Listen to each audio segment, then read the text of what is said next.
So, you want to be a pirate? Great.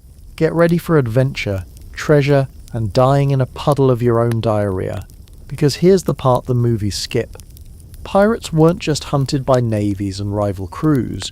They were hunted by bacteria, by rats, by open wounds. And spoiler alert, the bacteria usually won. Sure, you've got a cool nickname and maybe a shiny cutlass, but you're also sleeping next to a guy who hasn't bathed in 3 months and thinks bleeding from the gums is normal. It's not. This isn't a story about pirate glory. It's a story about pirates suffering, about coughing up blood at sea, about amputations performed with carpenter saws, about praying your fever breaks before your skull does. You didn't get a funeral. You got thrown off the side of the ship with a cannonball tied to your ankles. That was the healthcare plan. So, yeah, welcome aboard. We're going to dive into how pirates got sick, stayed sick, and died sick. It's going to be graphic, it's going to be miserable, and it's going to make you wonder why anyone chose this life at all. But they did, and it was awful. Let's begin. You wanted freedom. You got scurvy. That's pirate life in a sentence. No government, no taxes, no alarm clocks, just heat stroke, open wounds and bread full of rat droppings. Congratulations, you're living the dream. Let's start with where you slept. Not that it mattered, you weren't getting much sleep anyway. Below deck, hammocks swung inches apart. One man's elbow was another man's pillow. If someone snored, you all heard it. If someone coughed, and they did, constantly, you all inhaled it. Airflow, non-existent. Imagine a sauna. Now add 40 men, soaked in sweat, breathing the same soup of salt, body odour, and mildew. That's your bedroom now. Don't worry, it gets worse. No one bathed, not because they were rebels, because there was no water to waste. Fresh water was for drinking, barely. If it rained, you might stand shirtless on deck pretending it counted as hygiene. Otherwise, you wore your grime like armour. Your clothes, same shirt for weeks, crusty, stiff, basically a mobile disease blanket. Now, the toilet. You'd think pirates of all people would figure out a clever solution. They didn't. 2 holes in a plank over the sea. Windy day, good luck. Rough waves, hope you're not attached to dignity or balance. And let's just say things didn't always land in the ocean. Sometimes it sprayed back, sometimes it clung to the hull, sometimes it hung around long enough to say hello at dinner. Which brings us to the smell. A rich blend of rotting food, human waste, wet wood, bilge water, and dreams. People didn't describe pirate ships as filthy. They described them as unholy. You didn't breathe so much as marinate. Still hungry? Let's talk food. Bread was hard enough to break teeth. Pork was salted until it was basically ocean jerky. And if you found bugs in your biscuit, well, that was protein. If you found rat droppings, also protein. They didn't throw it out, they ate it anyway. Because when your options are parasite cake or starvation, you eat the parasite cake. Speaking of rats, you had roommates. Tiny, whiskered, gnawing nightmares. They lived in the food sacks. They nested in the sails. They bit your toes while you slept and had the decency not to apologize. Even ships with cats couldn't keep up. And since no one enforced rat duty anymore, because pirates hated rules, the infestation just flourished. 1 rat was a nuisance. 100 rats was Tuesday. You'd wake up with your fingers chewed, your boots full of droppings. The grain stores? Contaminated. The bread? Crunchier than you remembered. And no, that wasn't a raisin. Now let's talk about wounds. Because you were going to get wounded. Splinters the size of daggers. Ropes that shredded your palms. Knives, swords, cannonballs. Take your pick. You cut yourself? Infection. You burned yourself? Infection. You stubbed your toe? Somehow, still infection. There were no bandages, no soap, no disinfectant. You tied a rag around it and hoped for the best. And by best, I mean not losing the whole limb. Pirate ships were not floating hospitals. They were rotting coffins with sails. But hey, at least you had each other, right? Wrong. Close quarters meant disease moved faster than gossip. One guy sneezes on Monday, Half the crew's puking by Friday. Fever? Everyone got it. Cough? Symphonic. Dysentery? Don't ask. You didn't get sick alone. You got sick together, which meant dying together too. And when someone finally couldn't move, when they lay there wheezing, soaked in their own sweat and whatever else leaked out, the others backed away. Slowly. Politely, because nobody wanted to catch it, and nobody wanted to clean it. They might hand you a flask of rum, say a prayer, step around you, and wait. Wait for you to get better, or stop breathing, whichever came first. But remember, it's not like they didn't care. They just couldn't afford to. Everyone was one cough away from being you. Even the air hated you. Caribbean heat made everything worse. Your skin broke out in boils. Your sweat never dried. The smell rose like a spirit and stayed. And if you cracked a joke about it, it echoed off the wood like a death rattle. Still, the worst part wasn't the sickness. It was the silence.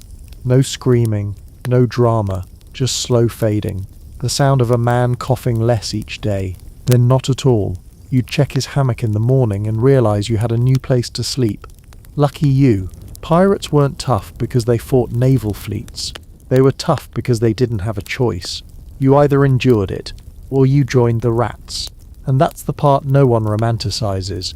Not in songs, not in movies, not in bedtime stories.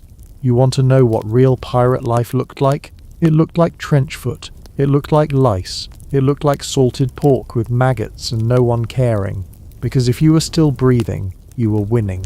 Freedom had a smell, and it was awful. You wanted freedom. You got scurvy. That's pirate life in a sentence. No government, no taxes, no alarm clocks, just heat stroke, open wounds, and bread full of rat droppings. Congratulations, you're living the dream. Let's start with where you slept. Not that it mattered, you weren't getting much sleep anyway. Below deck, hammocks swung inches apart. One man's elbow was another man's pillow. If someone snored, you all heard it. If someone coughed, and they did, constantly, you all inhaled it. Airflow? Non-existent. Imagine a sauna. Now add 40 men, soaked in sweat, breathing the same soup of salt, body odor, and mildew. That's your bedroom now. Don't worry, it gets worse. No one bathed, not because they were rebels, because there was no water to waste. Fresh water was for drinking, barely. If it rained, you might stand shirtless on deck pretending it counted as hygiene. Otherwise you wore your grime like armor. Your clothes? Same shirt for weeks. Crusty. Stiff. Basically a mobile disease blanket. Now, the toilet. You'd think pirates, of all people, would figure out a clever solution. They didn't. 2 holes in a plank over the sea. Windy day? Good luck. Rough waves? Hope you're not attached to dignity or balance. And let's just say things didn't always land in the ocean. Sometimes it sprayed back. Sometimes it clung to the hull. Sometimes it hung around long enough to say hello at dinner. Which brings us to the smell. A rich blend of rotting food, human waste, wet wood, bilge water, and dreams. People didn't describe pirate ships as filthy. They described them as unholy. You didn't breathe so much as marinate. Still hungry? Let's talk food. Bread was hard enough to break teeth. Pork was salted until it was basically ocean jerky. And if you found bugs in your biscuit, well, that was protein. If you found rat droppings, also protein. They didn't throw it out, they ate it anyway. Because when your options are parasite cake or starvation, you eat the parasite cake. Speaking of rats, you had roommates. Tiny, whiskered, gnawing nightmares. They lived in the food sacks, they nested in the sails. They bit your toes while you slept and had the decency not to apologize. Even ships with cats couldn't keep up. And since no one enforced rat duty anymore, because pirates hated rules, the infestation just flourished. 1 rat was a nuisance. 100 rats was Tuesday. You'd wake up with your fingers chewed, your boots full of droppings. The grain stores, contaminated. The bread, crunchier than you remembered. And no, that wasn't a raisin. Now let's talk about wounds, because you were going to get wounded. splinters the size of daggers, ropes that shredded your palms, knives, swords, cannonballs. Take your pick. You cut yourself. Infection. You burned yourself. Infection. You stubbed your toe. Somehow, still infection. There were no bandages, no soap, no disinfectant. You tied a rag around it and hoped for the best. And by best, I mean not losing the whole limb. Pirate ships were not floating hospitals. They were rotting coffins with sails. But hey, at least you had each other, right? Wrong. Close quarters meant disease moved faster than gossip. One guy sneezes on Monday. Half the crew's puking by Friday. Fever? Everyone got it. Cough? Symphonic. Dysentery? Don't ask. You didn't get sick alone. You got sick together, which meant dying together too. And when someone finally couldn't move, when they lay there wheezing, soaked in their own sweat and whatever else leaked out, the others backed away. Slowly, politely, because nobody wanted to catch it, and nobody wanted to clean it. They might hand you a flask of rum, say a prayer, step around you, and wait for you to get better, or stop breathing, whichever came first. But remember, it's not like they didn't care, they just couldn't afford to. Everyone was one cough away from being you. Even the air hated you. Caribbean heat made everything worse. Your skin broke out in boils. Your sweat never dried. The smell rose like a spirit and stayed. And if you cracked a joke about it, it echoed off the wood like a death rattle. Still, the worst part wasn't the sickness. It was the silence. No screaming, no drama, just slow fading. The sound of a man coughing less each day. Then not at all. You'd check his hammock in the morning and realize you had a new place to sleep. Lucky you. Pirates weren't tough because they fought naval fleets. They were tough because they didn't have a choice. You either endured it or you joined the rats. And that's the part no one romanticizes. Not in songs, not in movies, not in bedtime stories. You want to know what real pirate life looked like? It looked like trench foot. It looked like lice. It looked like salted pork with maggots and no one caring, because if you were still breathing, you were winning. Freedom had a smell, and it was awful. You're bleeding out on the deck. A cannonball just said hello to your thigh, and now your femur's doing its best impersonation of a snapped broomstick. What you need is a surgeon. What you have is a guy with a fishing knife, no qualifications, and half a bottle of rum. Welcome to pirate medicine, because here's the truth. Most pirate ships didn't have trained doctors. Not because they couldn't afford one, but because no one with a medical degree was dumb enough to apply. Surgeons weren't stupid. They knew what signing up meant, trading in their licenses for a rope necklace and a one-way trip to the gallows. Work for pirates, and you didn't just lose your job. You lost your title, your reputation, your chance at practicing anywhere respectable ever again. And if the Navy caught you, good luck convincing them you were just helping out. No surgeon wanted to explain to a judge why they were elbow deep in pirate intestines. That whole do no harm thing doesn't go over well when you're patching up people who just robbed a Spanish galleon. So, most doctors stayed far, far away. The few who did sign on were either desperate, disgraced, or completely unhinged. Sometimes all three. According to historians, and by historians we mean people who actually dug through court records and ship logs instead of just watching Pirates of the Caribbean. Any surgeon caught working on a pirate vessel was considered insane by the rest of society, which, let's be honest, isn't a stretch. But pirates needed medical help. You can't run a ship when half the crew is dripping pus and the other half is hallucinating from infected wounds. So what did they do? They got creative. And by creative, we mean manipulative. If they captured a doctor during a raid, lucky day, they didn't make him sign the pirate code. Why? Because that was legal suicide. See, once you signed the articles, the sacred pirate rulebook, you were officially one of them. No turning back. No plausible deniability. But if you didn't sign, you could claim you were a hostage, a terrified civilian forced to amputate legs at sword point. You might even live, so pirates kept it casual. Hey doc, don't worry about paperwork. You're not really part of the crew. Just hang out. In case someone's arm explodes. But of course, they still wanted him loyal, so they'd slip him a little treasure, off the books. No official share, just a gift. Because if authorities boarded the ship and found a medical man with loot and no legal tie to the crew, well, that was survivable. Might even get him a pity trial. Was the doctor grateful? Sometimes.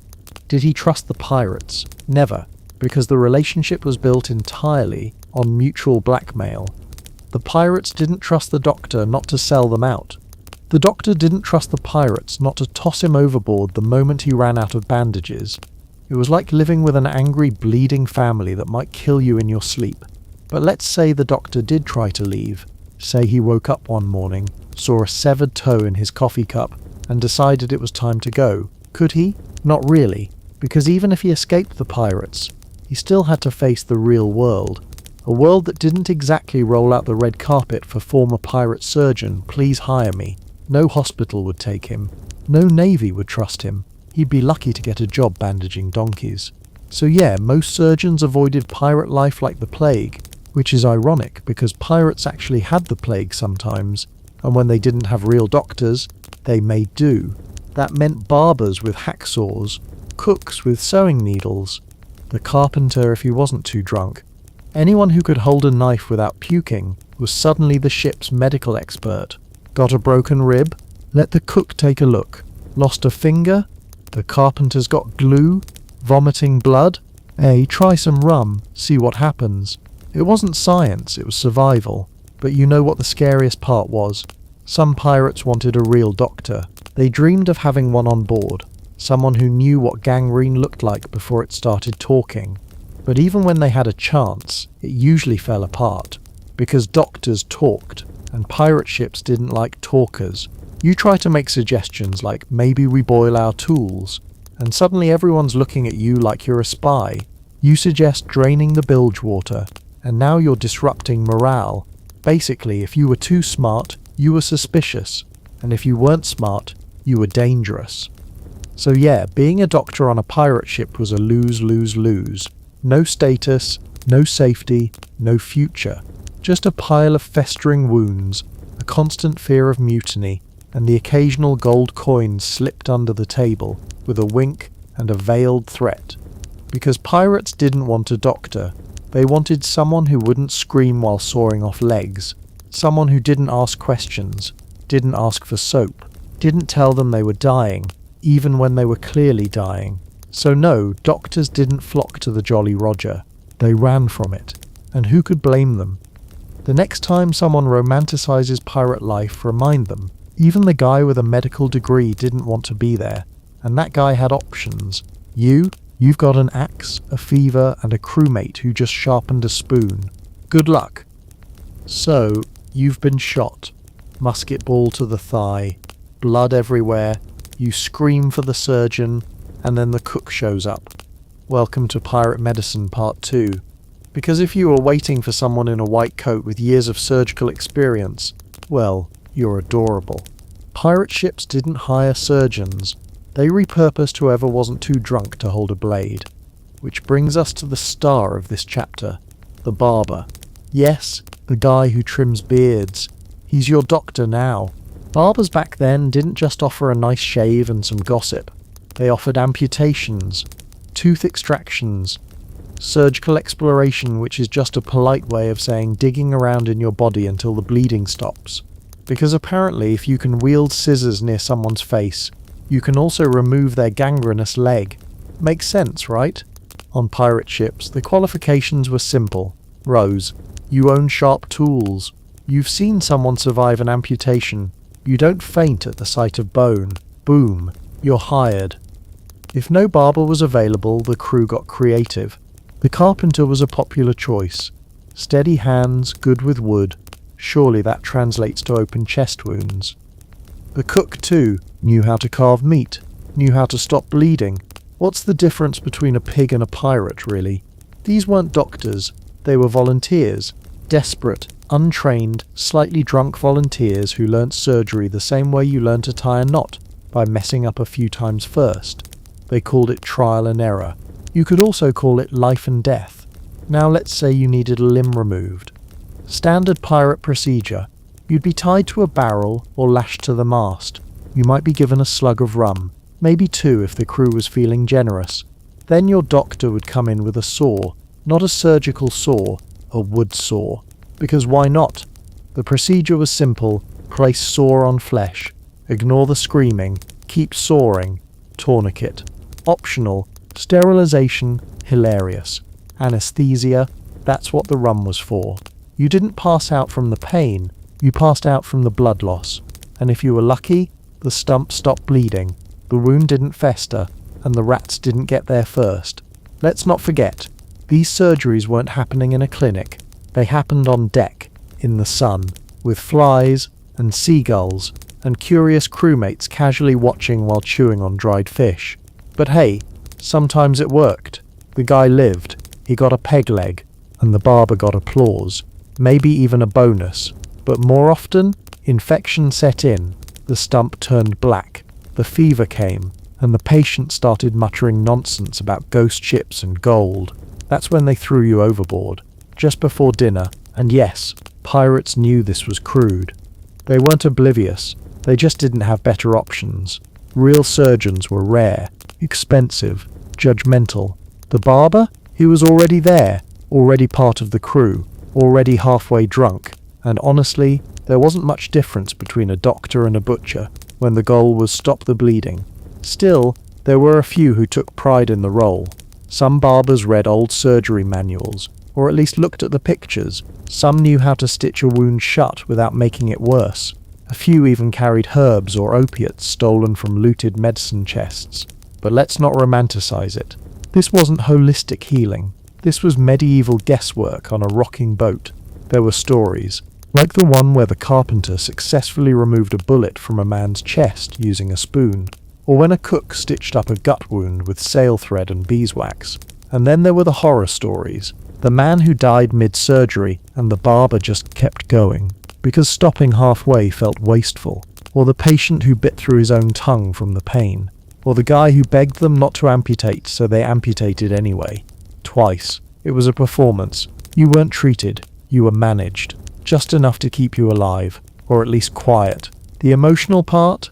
Yeah, that's another thing they skipped. You weren't comforted, you weren't reassured. There were no "you're going to be okay" speeches, just a nod, a grunt, and the sound of the saw. Pirates didn't have the luxury of empathy. They had jobs to do, loot to steal, flags to raise, and if you couldn't keep up, there was always room overboard. Even when pirate ships had real surgeons, rare, but it happened, they were often treated like cargo, not trusted, not liked. They weren't allowed to vote in crew decisions, weren't invited to drink or gamble. They were tolerated, useful, but always a little too clean, a little too educated, a little too not one of us. That's why barbers were better. They were already part of the crew. They stank like everyone else. They gambled, fought, drank, and bled. And when it came time to cut, they didn't flinch. They were pirates first, healers second, saviors never. So the next time someone tells you pirates had a code, or a brotherhood, or some noble sense of solidarity, remind them, when you got injured, the guy who fixed you was also the guy who once lit his beard on fire for a bet. And if he'd sharpened his knives that day, well, you just might live. So, you've just survived a ship skirmish. Congratulations, you're one of the lucky ones. You only lost an ear, 2 fingers, and part of your dignity. But hey, you're still breathing. That's more than we can say for the guy who took a cannonball to the midsection. Let's talk about pirate combat. It wasn't elegant. No duels at dawn, no fencing etiquette, no dramatic music playing in the background. It was chaos. Smoke, fire, screaming, limbs flying, and that was just before breakfast. Cannons didn't just punch holes in ships. They turned people into puzzles. One minute you had a shoulder, the next minute it's somewhere on the lower deck, still smoking.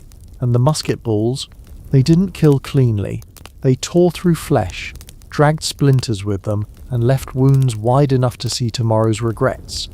But that wasn't the worst part. The worst part came after. Let's say you got hit in the leg. Not bad, just a graze. You limp to the back of the ship, looking for help. There is no help. just a guy named Toothy Joe who once stitched a sail and now calls himself a surgeon. He looks at your leg, nods solemnly, and pours rum on it. You scream. He says, "Good, that means it's working." If you're lucky, he bandages it. If you're unlucky, he decides the leg has gone funny and grabs a saw. And that's how a musket graze turns into an above-the-knee amputation. Just another Tuesday. Pirate ships weren't equipped for medical emergencies. They were floating wooden bathtubs with explosives on board. The only supplies available were rum, rope, and courage, mostly rum, and yet somehow people survived. Not because the care was good, because the alternative was worse. Let's break down the injury menu. 1. Gunshots. You got shot, you got infected.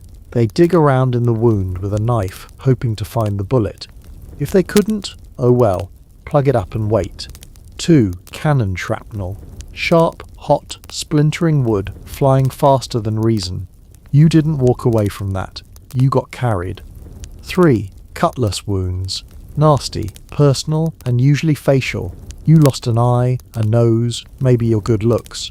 Nobody came out prettier. 4. Burns. From black powder, rope fires, or exploding barrels. You'd scream for hours, and your skin would blister into something resembling raw pork. And here's the kicker. There were no painkillers, just rum, maybe opium if you'd looted someone lucky. Bleeding, hot iron. They'd press it against the wound and sizzle it shut. You'd smell your own body cooking and thank them for it. Broken bones, tied up with rope and hope, maybe a plank if someone was feeling fancy. If your jaw got dislocated, and it often did during boarding melees, someone would yank it back into place with a belt and a prayer. Internal injuries, no diagnosis, no x-ray. If you didn't vomit blood, you were fine, and even if you did vomit blood, they'd still hand you rum and tell you to walk it off, because pirates didn't rest. There was no sick leave. If you could crawl, you could swab. Now let's say you got injured badly enough to be taken below deck for recovery.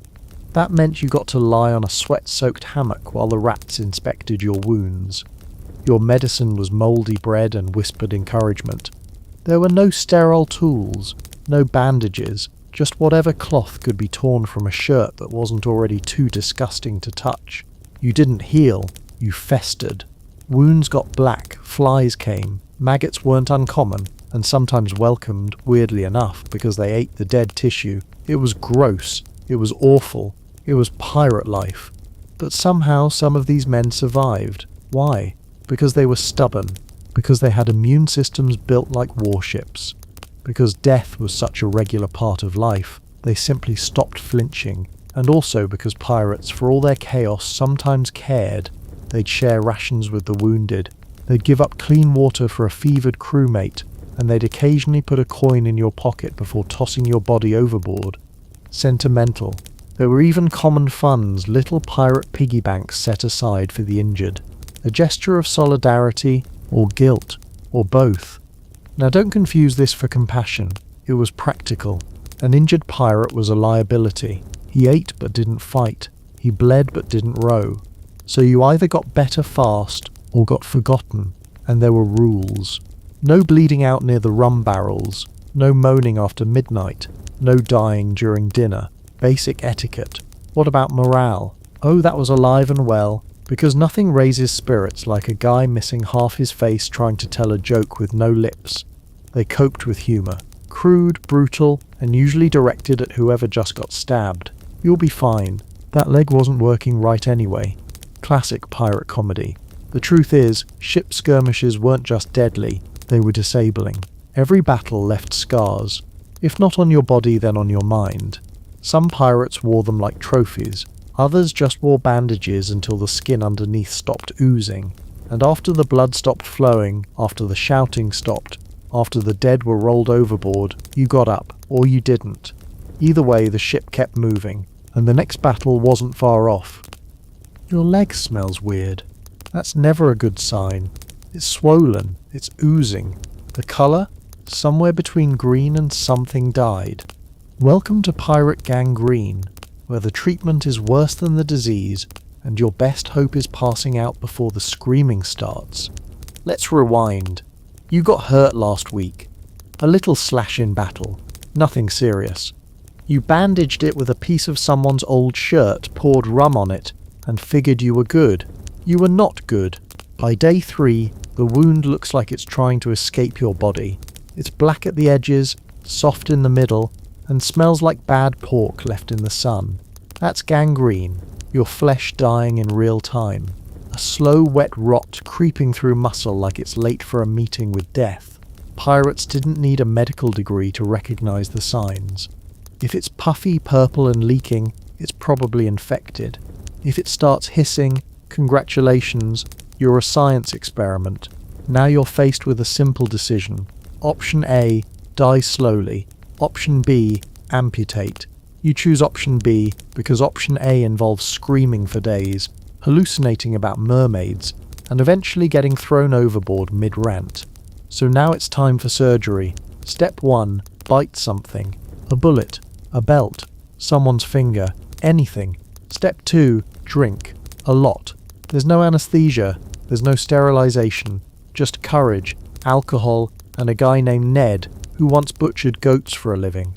Ned's your surgeon now. He takes out a knife, maybe not even clean, and starts slicing.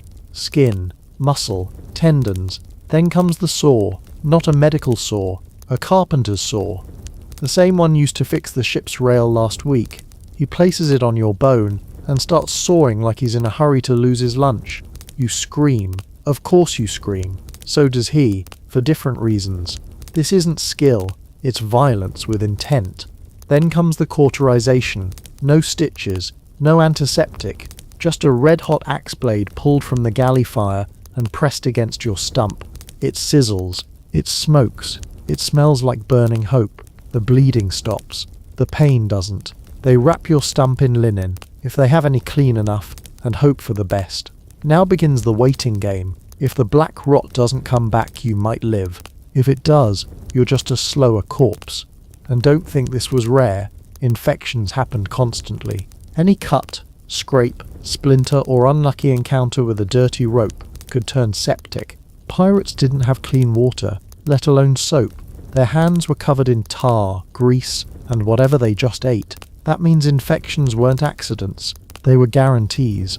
Wounds went from minor to festering horror in record time. Pus was practically considered a seasoning. The infection spread fast into the bloodstream, into the brain. Delirium set in. You'd babble nonsense, talk to ghosts, bite your own fingers, and through it all, your crewmates just watched. Because there was nothing else to do. They'd already poured rum on you. They'd already pressed the hot iron. And now, they were just waiting for you to either die or stop being interesting.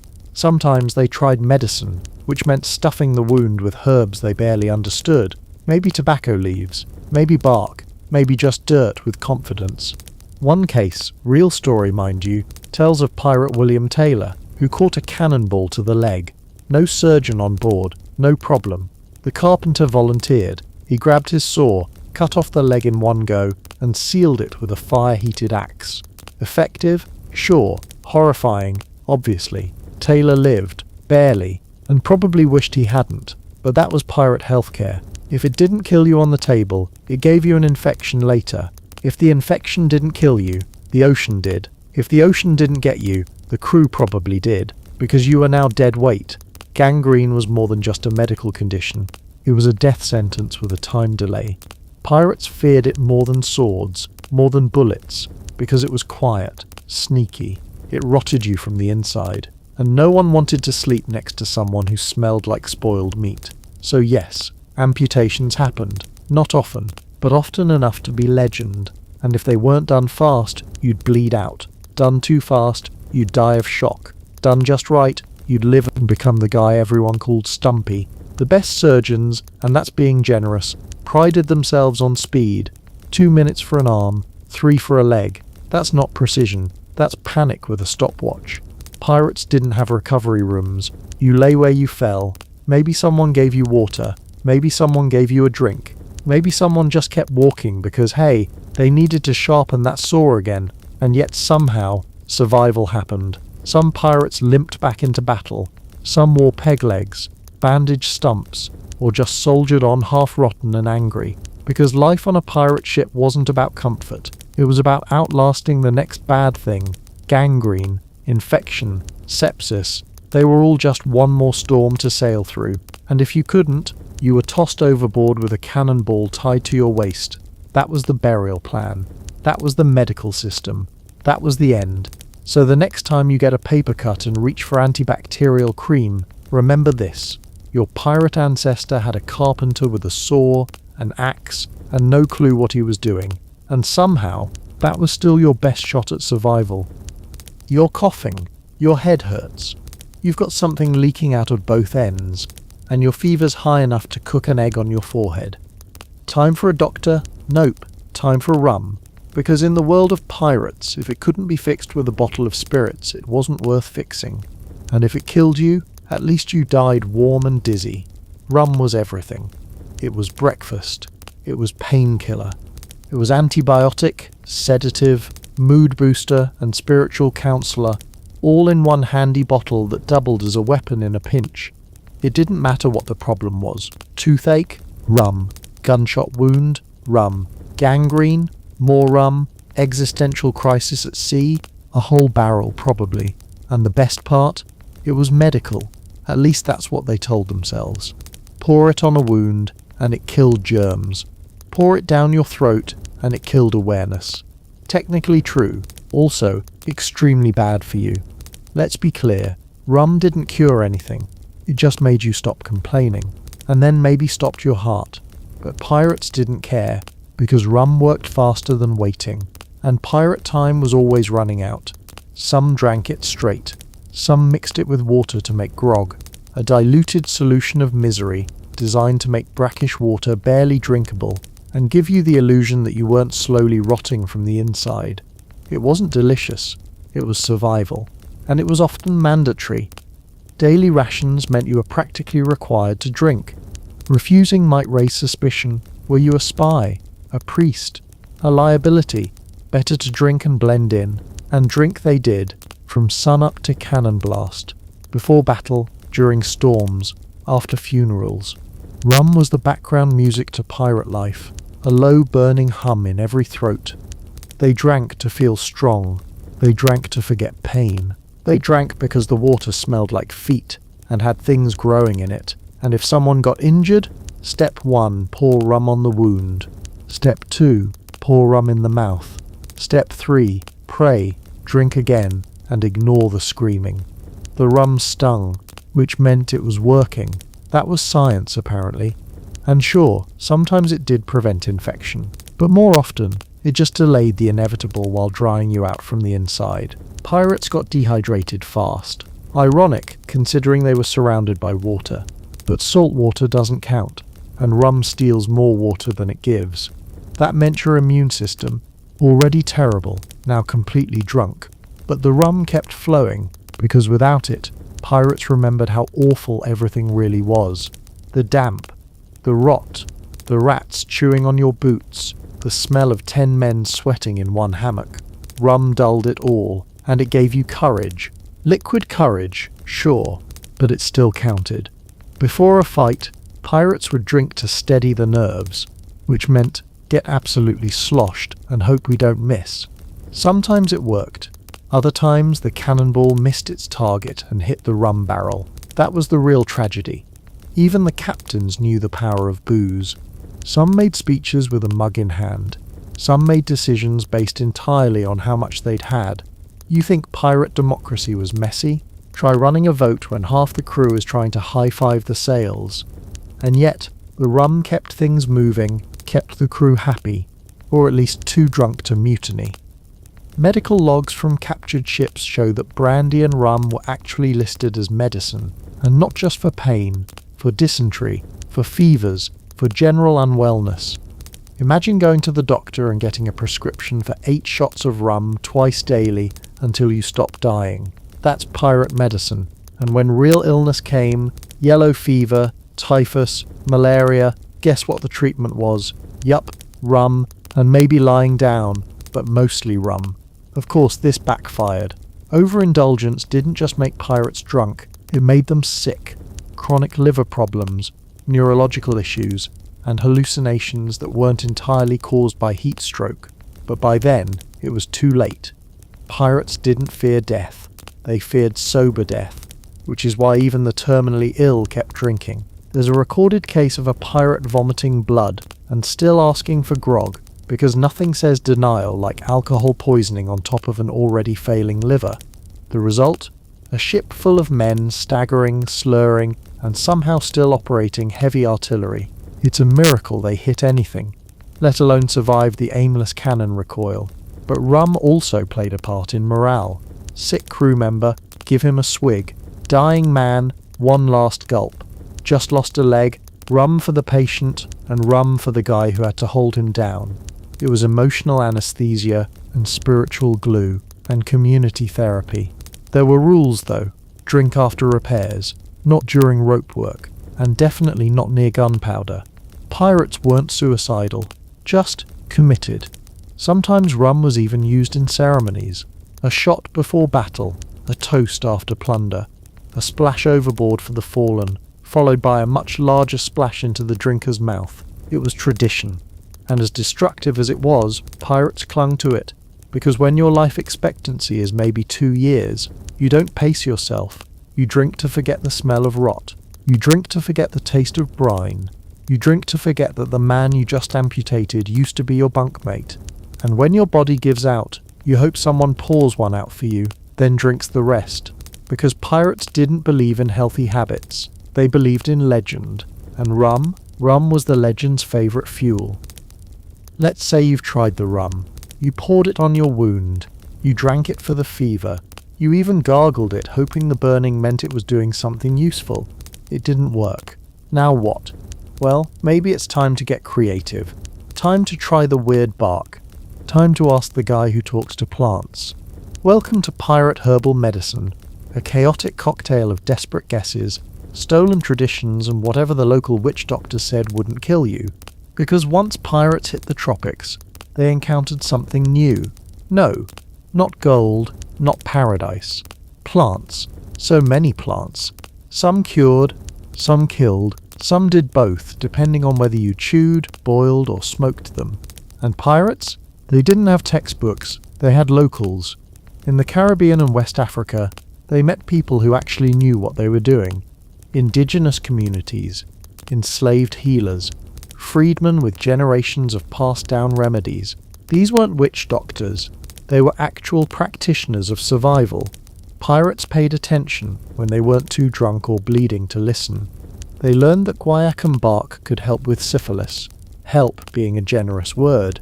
Mostly it made you sweat until you hallucinated and forgot you had syphilis. They learned about calabash, used for treating stomach issues. They probably overused it. They chewed quinine-rich bark, the same stuff that would later treat malaria, though they didn't know why it worked. They just knew that tree tastes like bitter death, somehow made them stop shaking. And tobacco leaves, not just for puffing and posturing. They were applied to wounds, stuffed in noses, and even blown up certain orifices to revive the unconscious. Yes, pirates pioneered the very first nicotine suppository. Innovation at its finest, but it wasn't all genius. Sometimes they confused poisonous plants for healing ones. Sometimes they thought hallucinating meant progress. And sometimes they just rubbed coconut oil on everything and hoped it fixed broken ribs. Let's not pretend pirates respected dosage. If one leaf helped a cough, they'd eat the whole tree. If 2 drops of extract soothed a stomach, they'd chug the bottle and call it lunch. The results? Unpredictable. You either got better, saw God, or needed a second amputation. Still, some of these cures worked, largely because they were grounded in centuries of real knowledge. Knowledge pirates borrowed, a nicer word than stole.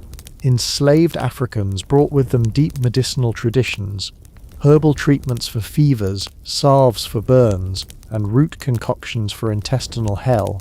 They didn't have syringes. They had cassava, neem, bitter cola, and other plants that modern medicine now pretends it discovered. Pirates noticed that some of these healers got results, so they started copying. Clumsily. Boil this, grind that, don't take with alcohol. That last part was always ignored, and so pirate ships slowly developed their own rogue apothecaries, with bags of dried bark next to barrels of grog. and poultices made by the same guy who scrubbed the deck. If it smelled bad and made you vomit, it was considered medicine.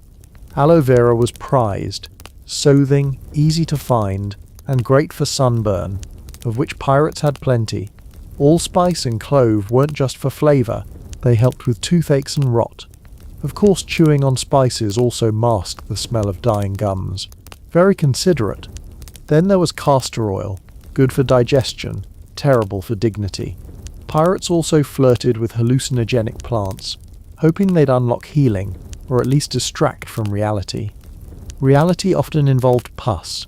One Caribbean remedy involved crushing insects into a paste and applying it to wounds.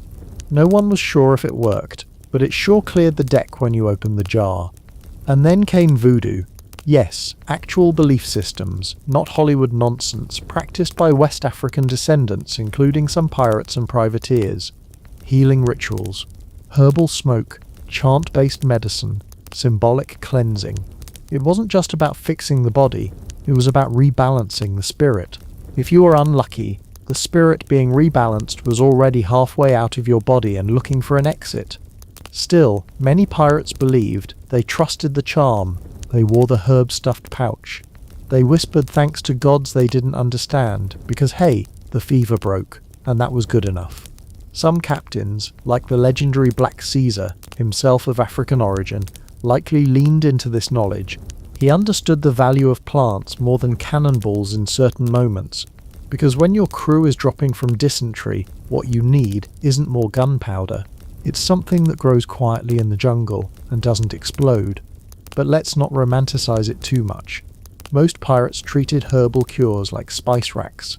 They picked what smelled cool, ignored warnings, and tripled the dose for good measure.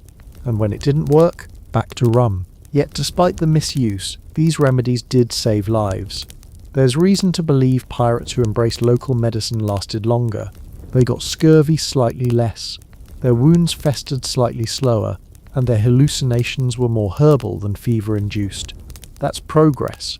Eventually, some of these herbalists became part of pirate crews, either voluntarily or by force, and their knowledge spread, hidden pockets of wisdom, pressed between dried leaves and wrapped in oilskin, stashed away in medicine chests that smelled like mold and sea salt.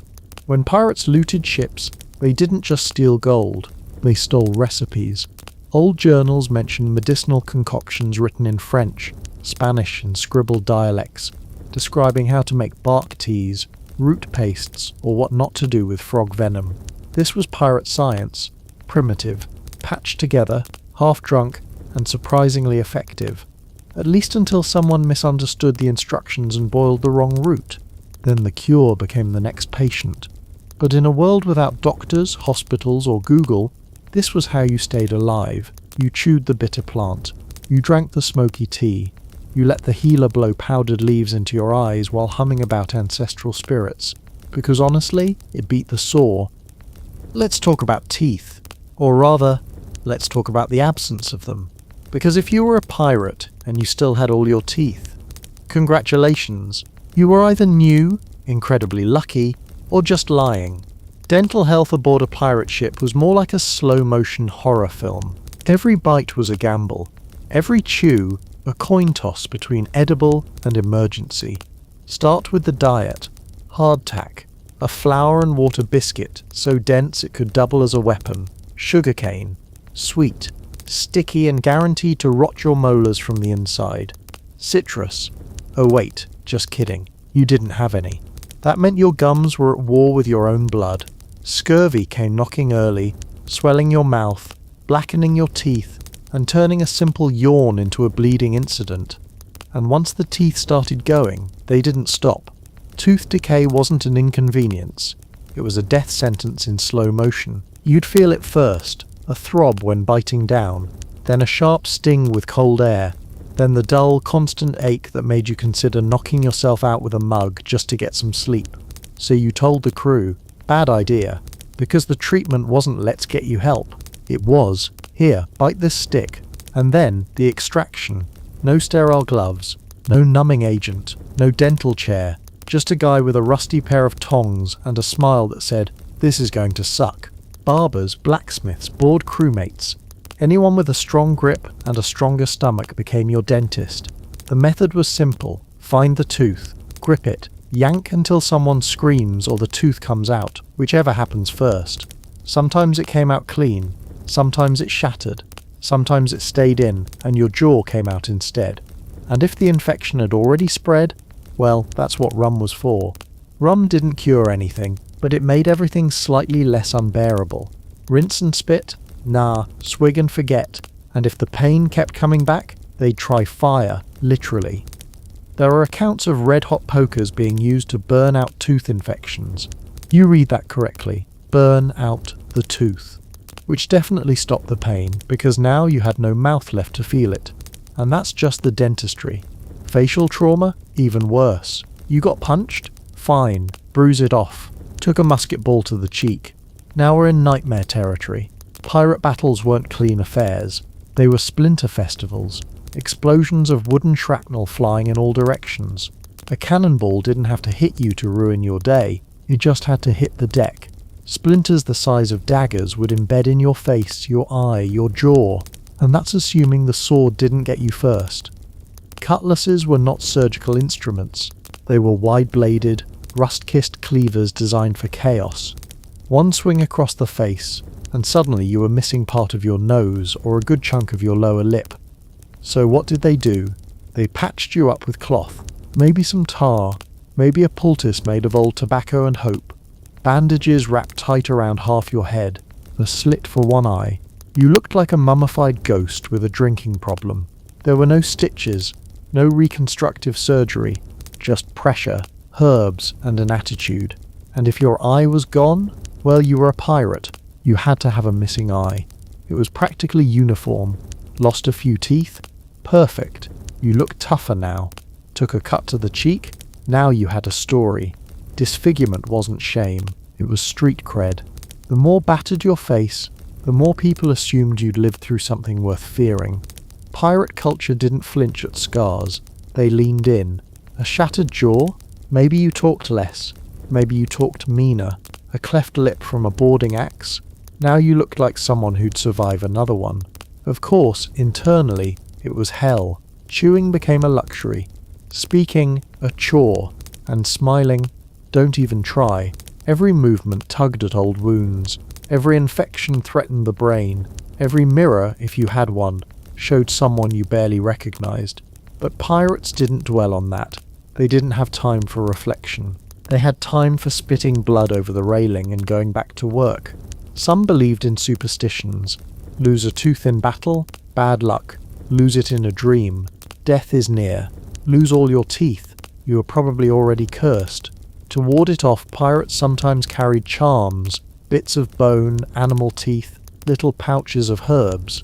Whether it worked or not, unclear. But if you believed it kept your jaw intact, who was going to argue? Others just embraced the chaos. One-eyed, toothless, scarred from brow to beard, pirates became walking symbols of consequence. There was no shaving to hide it, no makeup to soften it, just skin and bone and evidence. And yet, they kept going, because pain was background noise, suffering was the soundtrack, and a missing tooth was better than a missing head. So they joked, called each other gummy, whistled through the gaps, told stories about how that missing molar came from a jewel, not a stale biscuit. It helped, a little, but in private, they still rubbed their aching jaws, still winced when salt air hit an open socket, still prayed, yes, pirates prayed, that the swelling would go down before it reached the brain, and when it didn't, back to the tongs, back to the rum, back to the guy who once fixed a cannon and now thinks he can fix your face. Because if you were a pirate, you didn't get braces, you didn't get cleanings, you got ripped open and sealed with a bandana, and then sent back on deck to load the next gun. That was dental care, that was trauma treatment, that was pirate medicine. So the next time you skip your dentist appointment because you're nervous, just remember, your pirate ancestors had their teeth pulled by moonlight, with pliers, by someone who had just sharpened them on a rock. Sleep tight. You're running a fever. Your skin's gone yellow. You've been coughing up things that look more plant than human. What do? Well, if you're a pirate, you open a vein. Because of course, the only thing better than being sick at sea is being sick and bleeding, intentionally. Welcome to bloodletting, the medieval practice that just refused to die. Even as pirates were inventing new ways to get themselves hurt, they still clung to this centuries-old theory that illness came from too much blood. The logic was questionable. If you're weak, drain the life out of you. If you're dizzy, let's remove some of the fluid that helps you not faint. If you're infected, just remove the bad blood and keep going. It was medical problem solving by way of leaky bucket. And pirates, unsurprisingly, went all in. There were no trained physicians on board, no PhDs, no degrees, just a guy who once saw someone get bled on land and decided, I can do that.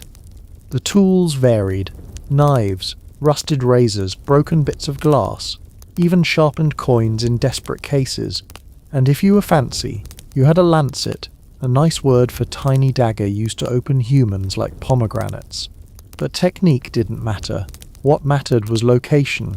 They usually went for the arm, specifically the inner elbow, the same spot used today for drawing blood, except pirates weren't drawing blood.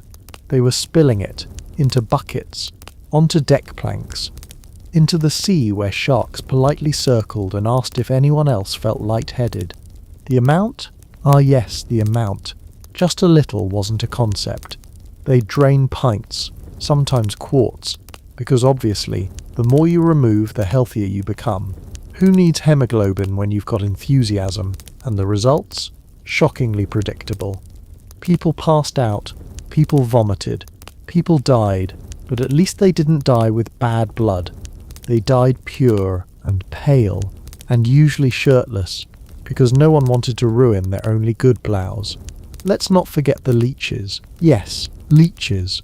Those slippery little vampires were prized as medical miracles. Pirates, or more accurately, the few who had heard of leech therapy from older naval traditions, sometimes tried to keep a few on hand, in damp jars, in dark corners, next to the gunpowder and dried fish, because that's what you want near your explosives, living syringes. The idea was simple: place the leech, let it suck, assume it knows how much to take. Pray it doesn't crawl into your ear afterward. Some pirates loved it. Others screamed, slapped, and never stopped itching. But it was better than a blade. Slightly. And if you didn't have leeches, well, you improvised. One ship reportedly used warm rags soaked in rum to draw out the blood after cutting. Another used a conch shell as a scoop. Science. The problem, and we use problem loosely here, was that bloodletting didn't actually fix anything. If you had scurvy, no amount of bleeding would bring your vitamin C back. If you had typhus, it wouldn't lower your temperature, it just lowered your existence. And if you had syphilis, well, no one was fixing that. But pirates believed, because belief is cheap, and cutting someone open is faster than waiting for recovery. It also made you look like you were doing something. Captain's got a fever. Don't worry, we've opened him up. He's resting, or bleeding to death. Hard to tell with pirates. Sometimes the results were miraculously fine. The fever broke, the swelling went down, the sailor survived, and that validated everything. See, it works. They'd nod and smile, while the survivor quietly hallucinated in the corner. And if the patient died, well, at least we tried.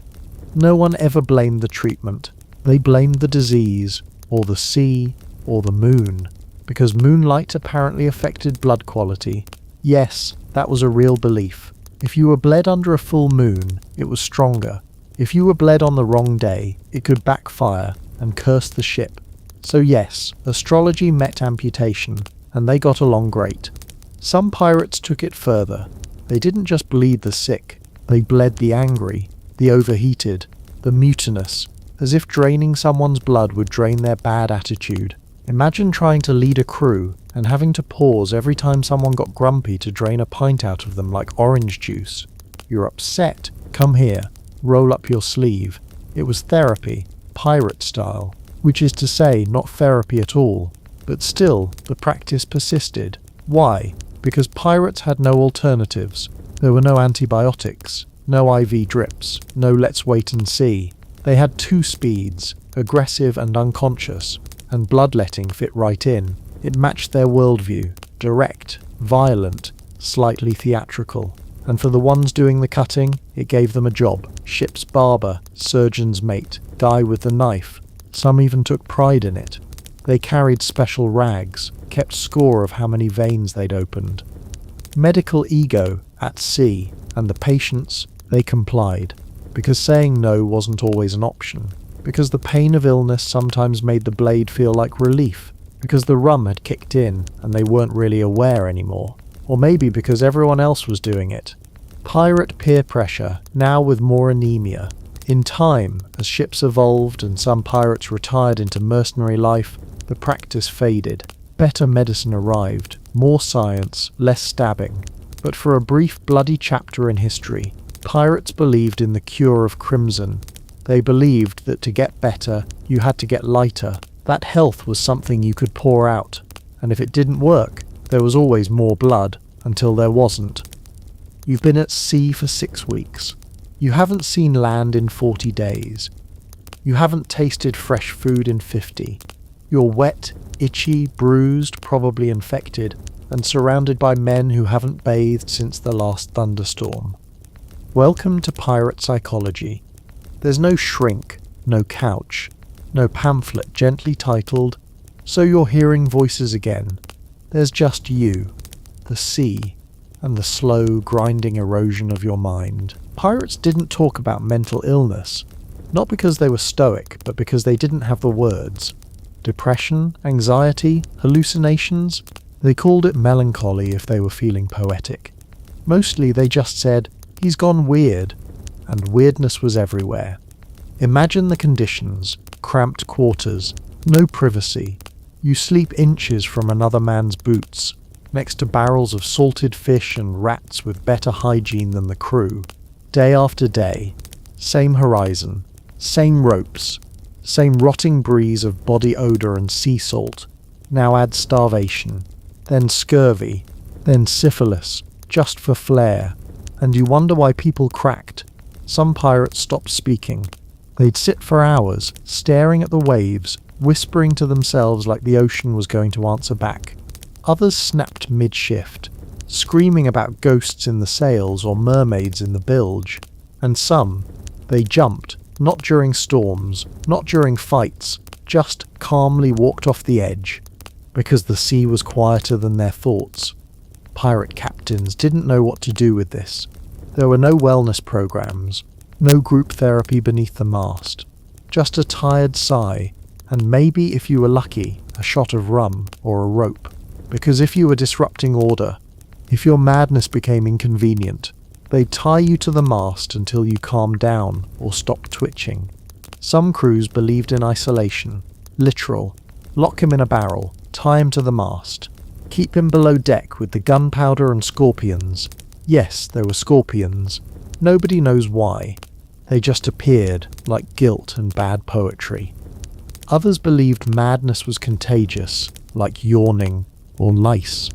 If one man started twitching, they'd watch the others with suspicion, because on a pirate ship you needed just enough crazy to attack a Spanish galleon, but not so much that you started drawing eyes on your knees and giving them names.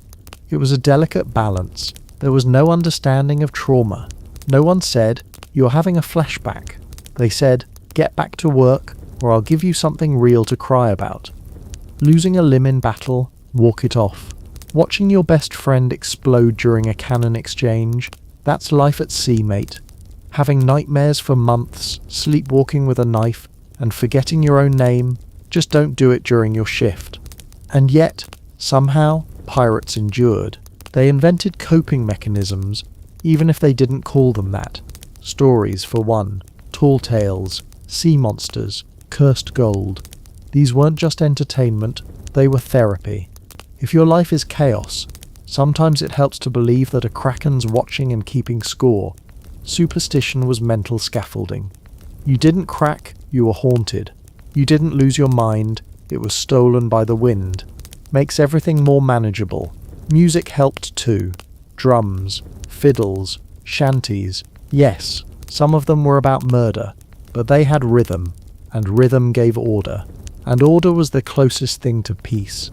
Even tattoos became memory anchors, symbols of past lives, names of people long gone, marks of pain, victory, or just distraction, and rum, endless rum, because when the madness knocked too loudly, nothing silenced it faster than drowning it. You weren't depressed, you were just drinking. You weren't hallucinating, you were just drunk. You weren't losing your grip, you were just tired. Everyone played along, because acknowledging the real problem meant staring into a very dark place, and the sea was already dark enough. Then came the fear, because if you snapped too hard, if your madness became dangerous, the crew had options. None of them good. They could maroon you, they could bind you and toss you overboard, or they could just accidentally leave the hatch open during rough weather. Better a lost madman than a liability. Some pirates, it said, faked madness, to escape punishment, to avoid a fight, to dodge responsibility, but most didn't have to fake it. They were already unraveling, and there were no breaks, no ports with therapists, no letters home, no gentle touch reminding you who you were, only wind, work, salt, pain, and the deep hum of something inside you fraying. Pirate insanity wasn't loud. It was slow, subtle, 1,000 little slippages, missed steps, forgotten faces, sudden tears in the dark, and you kept it hidden because the sea didn't care, the captain didn't care, and the man beside you, he was holding it together with the same brittle thread you were. Sometimes the only cure was land, a few days off the water, a woman's voice, a fight in a tavern that made sense. But even then, the madness followed. Some pirates never slept right again, never laughed without that edge, never trusted silence, because silence meant remembering, and remembering was too heavy, so back to the ship, back to the storm, back to the place where madness was just part of the uniform. They say pirates were fearless. They weren't. They were broken men who laughed louder than the cracks, who masked terror with violence, who stitched their sanity together with superstition, rum, and denial, and when it finally failed, they vanished into the ocean, into stories, into the kind of silence that no one dared name, because naming it made it real, and pirates didn't need more real. Quarantine.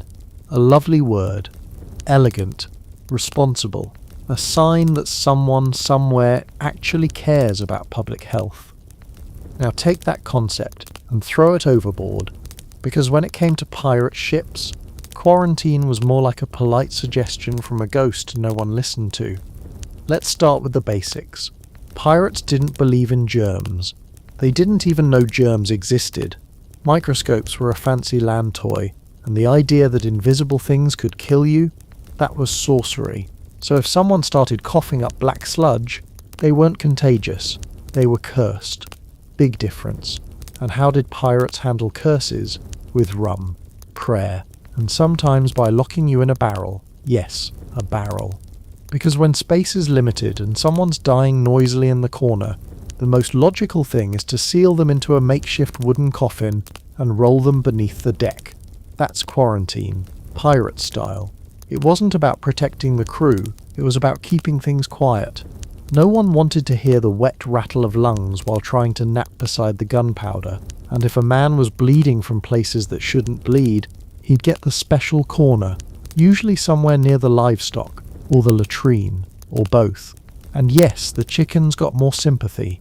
There were no sick bays, no isolation tents, just rope, wooden walls, and an overwhelming sense of denial. If the ship was big enough, say a captured merchant vessel, you might be lucky enough to get a cabin. Not a nice cabin, a storage closet with a door, where the sick could moan in peace while sweating themselves into a puddle of salted despair.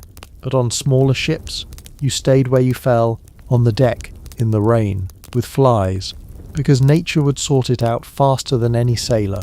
Now, to be fair, some pirate captains tried to keep things contained. There are mentions of captains isolating infected men after port stops, especially if someone had just visited a brothel with too much enthusiasm and too few regrets.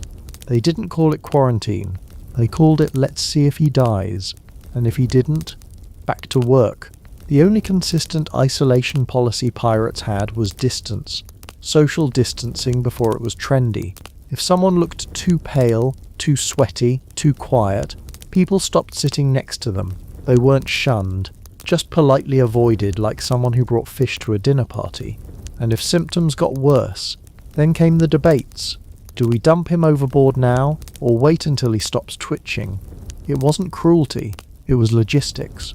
One dying man could infect the whole crew, or worse, slow them down. And pirates weren't big on slow. There's also the matter of superstition. Sickness wasn't just physical, it was spiritual. A sick man might be possessed, or under a sea curse, or simply paying for his sins, which, let's be honest, was a long tab. So isolating the sick wasn't just for hygiene, it was to stop the bad luck from spreading. They'd hang amulets near the infected, sprinkle salt, mutter prayers stolen from 3 different religions and 1 drunk priest. Sometimes they'd burn herbs, other times they'd just light the man's hammock on fire and call it purification. It was hard to tell which was the cure and which was the funeral. On rare occasions, crews did practice basic cleanliness. If they stopped near an island, they might build a hut for the sick, away from camp. Let them rest, let them heal. Translation, give them a nice view while they rot. Some survived, most didn't. No one took notes. Back on the ship, isolation was temporary. If a man recovered, he rejoined the crew. If he didn't, they buried him at sea, sometimes with ceremony, sometimes with a kick and a splash. Either way, the problem was solved, and no one sanitized the area afterward. Because why would they? The ocean took care of it. They believed salt water healed everything. Cuts, sores, heartbreak, and apparently syphilis. And even if the ship started losing men in groups, they didn't dock, because if a port caught wind of plague on board, you were denied entry, sometimes fired upon. So what did pirates do? They lied, faked being healthy, threw the dying overboard before arriving, scrubbed the deck and practiced smiling. We're not sick, just sunburned. If that didn't work, bribes, because if gold couldn't buy you a clean bill of health, what was the point? In the end, pirate quarantine was exactly what you'd expect, reactive, unscientific, and mostly designed to shut people up. But here's the thing, it worked enough. Enough to keep the ship moving, enough to keep fear manageable, enough to give the illusion of control in a world that was anything but. So yes, sometimes they quarantined, by accident, by superstition, by convenience, and sometimes they just prayed the sick died fast and didn't bleed on the rum barrels, which, to be fair, is still a better pandemic policy than some governments had in 2020. Let's get one thing straight. Pirates didn't understand disease. They understood bad luck. If someone started bleeding from the eyes or coughing up black tar, the diagnosis wasn't infection. It was he's touched. By what? A curse. A ghost. A spirit with unresolved emotional trauma. Take your pick. To the average pirate, illness wasn't biological, it was spiritual. A fever wasn't your immune system fighting back.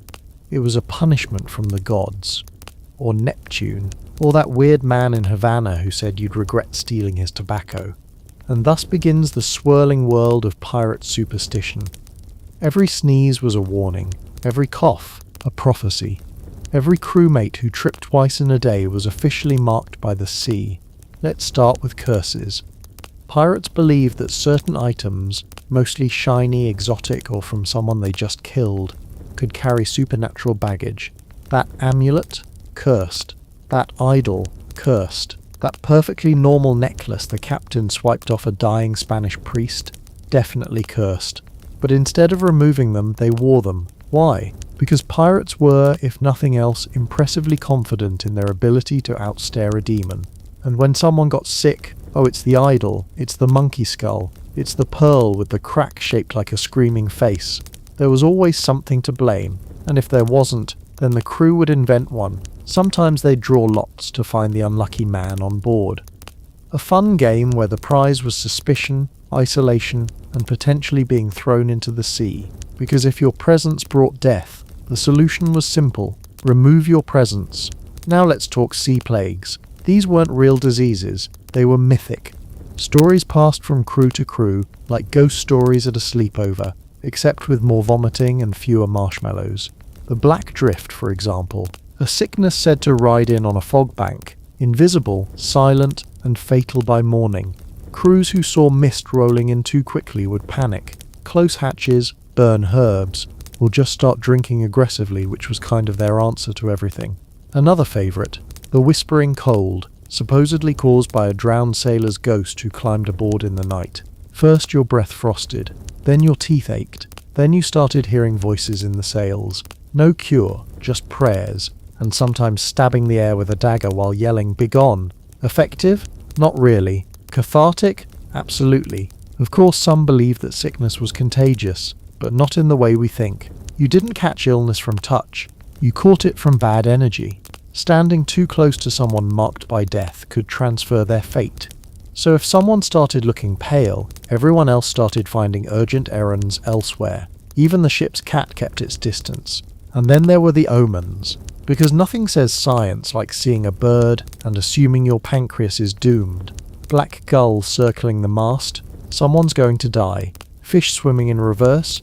Death is coming from behind. A spoon falling face down. Say goodbye to your kidneys. Omens were everywhere. Dreams too. If a pirate dreamt of drowning, it was taken very seriously. If he dreamt of a snake, someone was lying. If he dreamt of fire, the ship was cursed. If he dreamt of women, well, that's private. These superstitions weren't just folklore, they shaped behaviour. A ship might turn back mid-voyage if too many signs appeared. An otherwise healthy sailor might be thrown overboard if he had a series of bad dreams.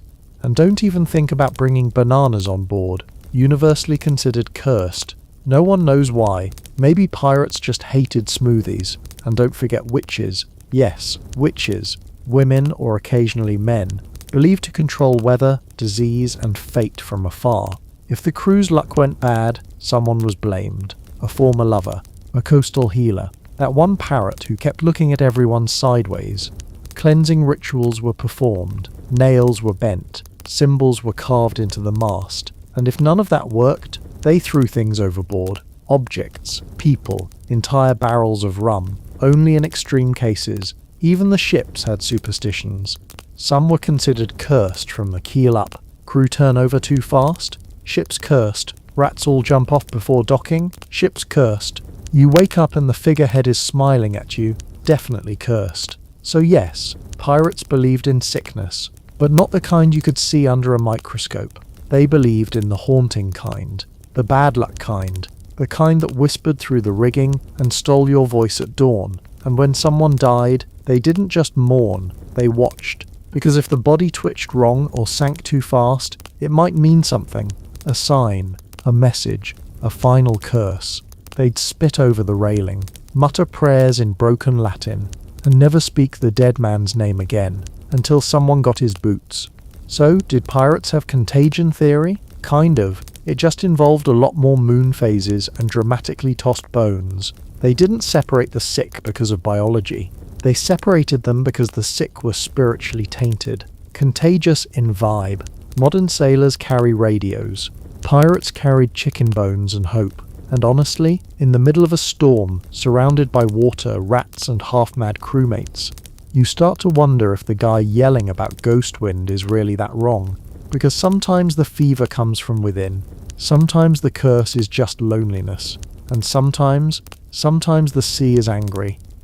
When someone on a pirate ship got sick, the crew didn't call a doctor. They called the wind, or the stars, or their grandmother's ghost who lived in the lanterns. Because in pirate culture, sickness wasn't just a biological malfunction, it was a cosmic event. Your lungs didn't just fill with fluid, they offended Poseidon. Your fever wasn't an immune response, it was punishment for mocking the moon. Your boils, a sign that Neptune really didn't like your haircut. So of course pirates had rituals. Unscientific, unsanitary, and utterly bizarre rituals. But hey, when your best treatment option is bite on this belt while I pour brandy on it, you get creative. Let's begin with the classics, spitting rituals. Yes, spitting. Onto the deck, onto wounds, sometimes onto the sick person themselves. Why? Because nothing says healing energy like a mouthful of last night's salt pork. Spitting was seen as protective. It cast out the illness. Or, in less poetic terms, it was the 18th century equivalent of rebooting your Wi-Fi router with more fluid. If someone was seriously ill, the whole crew might be invited to spit in a circle around him, like some crusty nautical seance, except instead of candles, you've got rum breath and chest infections. Then there were the knock rituals. 3 knocks on the mast if someone sneezed, 7 knocks if someone vomited blood, 12 knocks if someone said, "I feel fine," with too much optimism. It wasn't Morse code, it was pirate code. The idea being that you warned the ship's spirit of a potential death on board. And if the ship accepted the knock, well then maybe you'd make it till sunrise. Did it work? No, but it gave the crew something to do while pretending the guy in the corner wasn't quietly decomposing. Now let's talk amulets. Pirates were walking charm bracelets. Shark teeth, raven feathers, carved bones, knotted ropes, all worn as protection against dock fever or the cursed itch or whatever horror was sweeping through that week. Some charms were worn, others were placed on the sick, preferably while chanting, loudly, with dramatic hand gestures, because illness obviously hates jazz hands. One popular belief was that sickness hated mirrors, so if a crewmate started showing symptoms, a mirror might be hung above his head to trap the disease. If it cracked, great. The sickness was broken. If it didn't, well, time to start knocking again. And then there were the wind prayers. Not to God, not even to a specific saint, but to the wind itself. Pirates believed that the wind carried health, or took it away. So they'd whisper into gusts, offer gifts, usually things that weren't theirs. Sometimes they'd hang clothing from the rigging and let it flap like a prayer flag, hoping the breeze would carry healing across the sails. And if the wind died down, that meant someone was about to. Let's not forget the death coin. This was placed on the chest of the sickest crew member, usually when everyone had given up hope but didn't want to admit it. The coin had 2 functions: to pay the sea for taking the soul, to make sure the man didn't come back. Yes, pirates believed in zombie sailors. They called them walkers or drifters, men who died angry and returned during storms to seek vengeance, usually by sinking the ship or whispering unsettling things in the captain's ear. The coin kept them quiet, unless it fell off, in which case everyone screamed and started spitting again. You see the pattern. Sickness wasn't private, it was communal theatre. Everyone had a role. The sick man was the star. The crew, a chorus of anxious, underfed extras trying to avoid being next. And that anxiety gave rise to superstitions about who got sick. Redheads? More likely. Left-handed people? Dangerous to sit next to. Anyone who whistled on deck before noon? Cursed. These weren't jokes. They were survival strategies. Flawed, yes. But when you're floating in a wooden coffin 200 miles from land, logic is more of a polite suggestion than a rule. There were even sleeping rituals for the sick. They had to face the bow, or sleep with one boot off, or be wrapped in a sailcloth tied at the feet. Not because it helped, but because it confused the sickness. Apparently disease is easily disoriented. Some captains developed their own procedures, like Captain Howell Davis, who reportedly made his crew sing to the sick, not to comfort them, but to confuse the fever. Because apparently the only thing more terrifying than dying of yellow fever is dying of yellow fever while 30 sweaty pirates sing off-key in your face. There were also sacrifice rituals. Yes, really. A chicken, a rat, once even a goat, slaughtered and their blood sprinkled on the mast to satisfy the sea. One legend claims that on particularly cursed voyages, crews would shave a crew member's head, paint it with ash, and make him dance around the sick while shouting insults. They believed this distracted death, like waving keys at a toddler. It's worth noting that in some cases the sick actually got better, which of course validated the entire process. Never mind that they were young, strong, and mostly needed hydration. No, it was definitely the dead chicken. But when all the rituals failed, when the coughing wouldn't stop, when the skin turned yellow, when the eyes went vacant, then came the last rite. No priests, no last confessions, just silence. The crew would stand in a loose circle, not out of reverence, but because no one wanted to be the one who saw the soul leave. They believed souls were fast. If you made eye contact, it could jump into you, especially if you yawned. So they covered their mouths, looked down, and waited. If the man died, they covered his eyes, tied the coin, and whispered his name once. Never again. If he lived, he got a new nickname, usually something like Ghost Breath or Half-Gone Henry, and that was that. Sickness on a pirate ship wasn't just a medical issue, it was a moral event, a spiritual crossroads, a floating panic attack wrapped in myth. But it gave structure, it gave meaning, it gave terrified men a sense of control, in a world where control was a laughable illusion. So yes, the rituals were ridiculous, but so was the sea, and between the boils, the fevers, and the unrelenting stench of damp underwear, sometimes a little superstition was the only medicine that made sense. Pirate leadership. It wasn't exactly based on a resume. There were no background checks, no psychological evaluations, no boardroom votes, just a loud voice, a decent sword, and the ability to not die loudly or inconveniently in front of your crew. But when the dying part did happen, that's when things got interesting, because nothing shook the fragile equilibrium of pirate democracy quite like a captain coughing up blood. You see, leadership aboard a pirate ship was a delicate thing, equal parts respect, fear, and not having visibly oozing sores. Once a captain started to look weak, started limping, sweating, or, heaven forbid, resting, that wasn't just a health concern.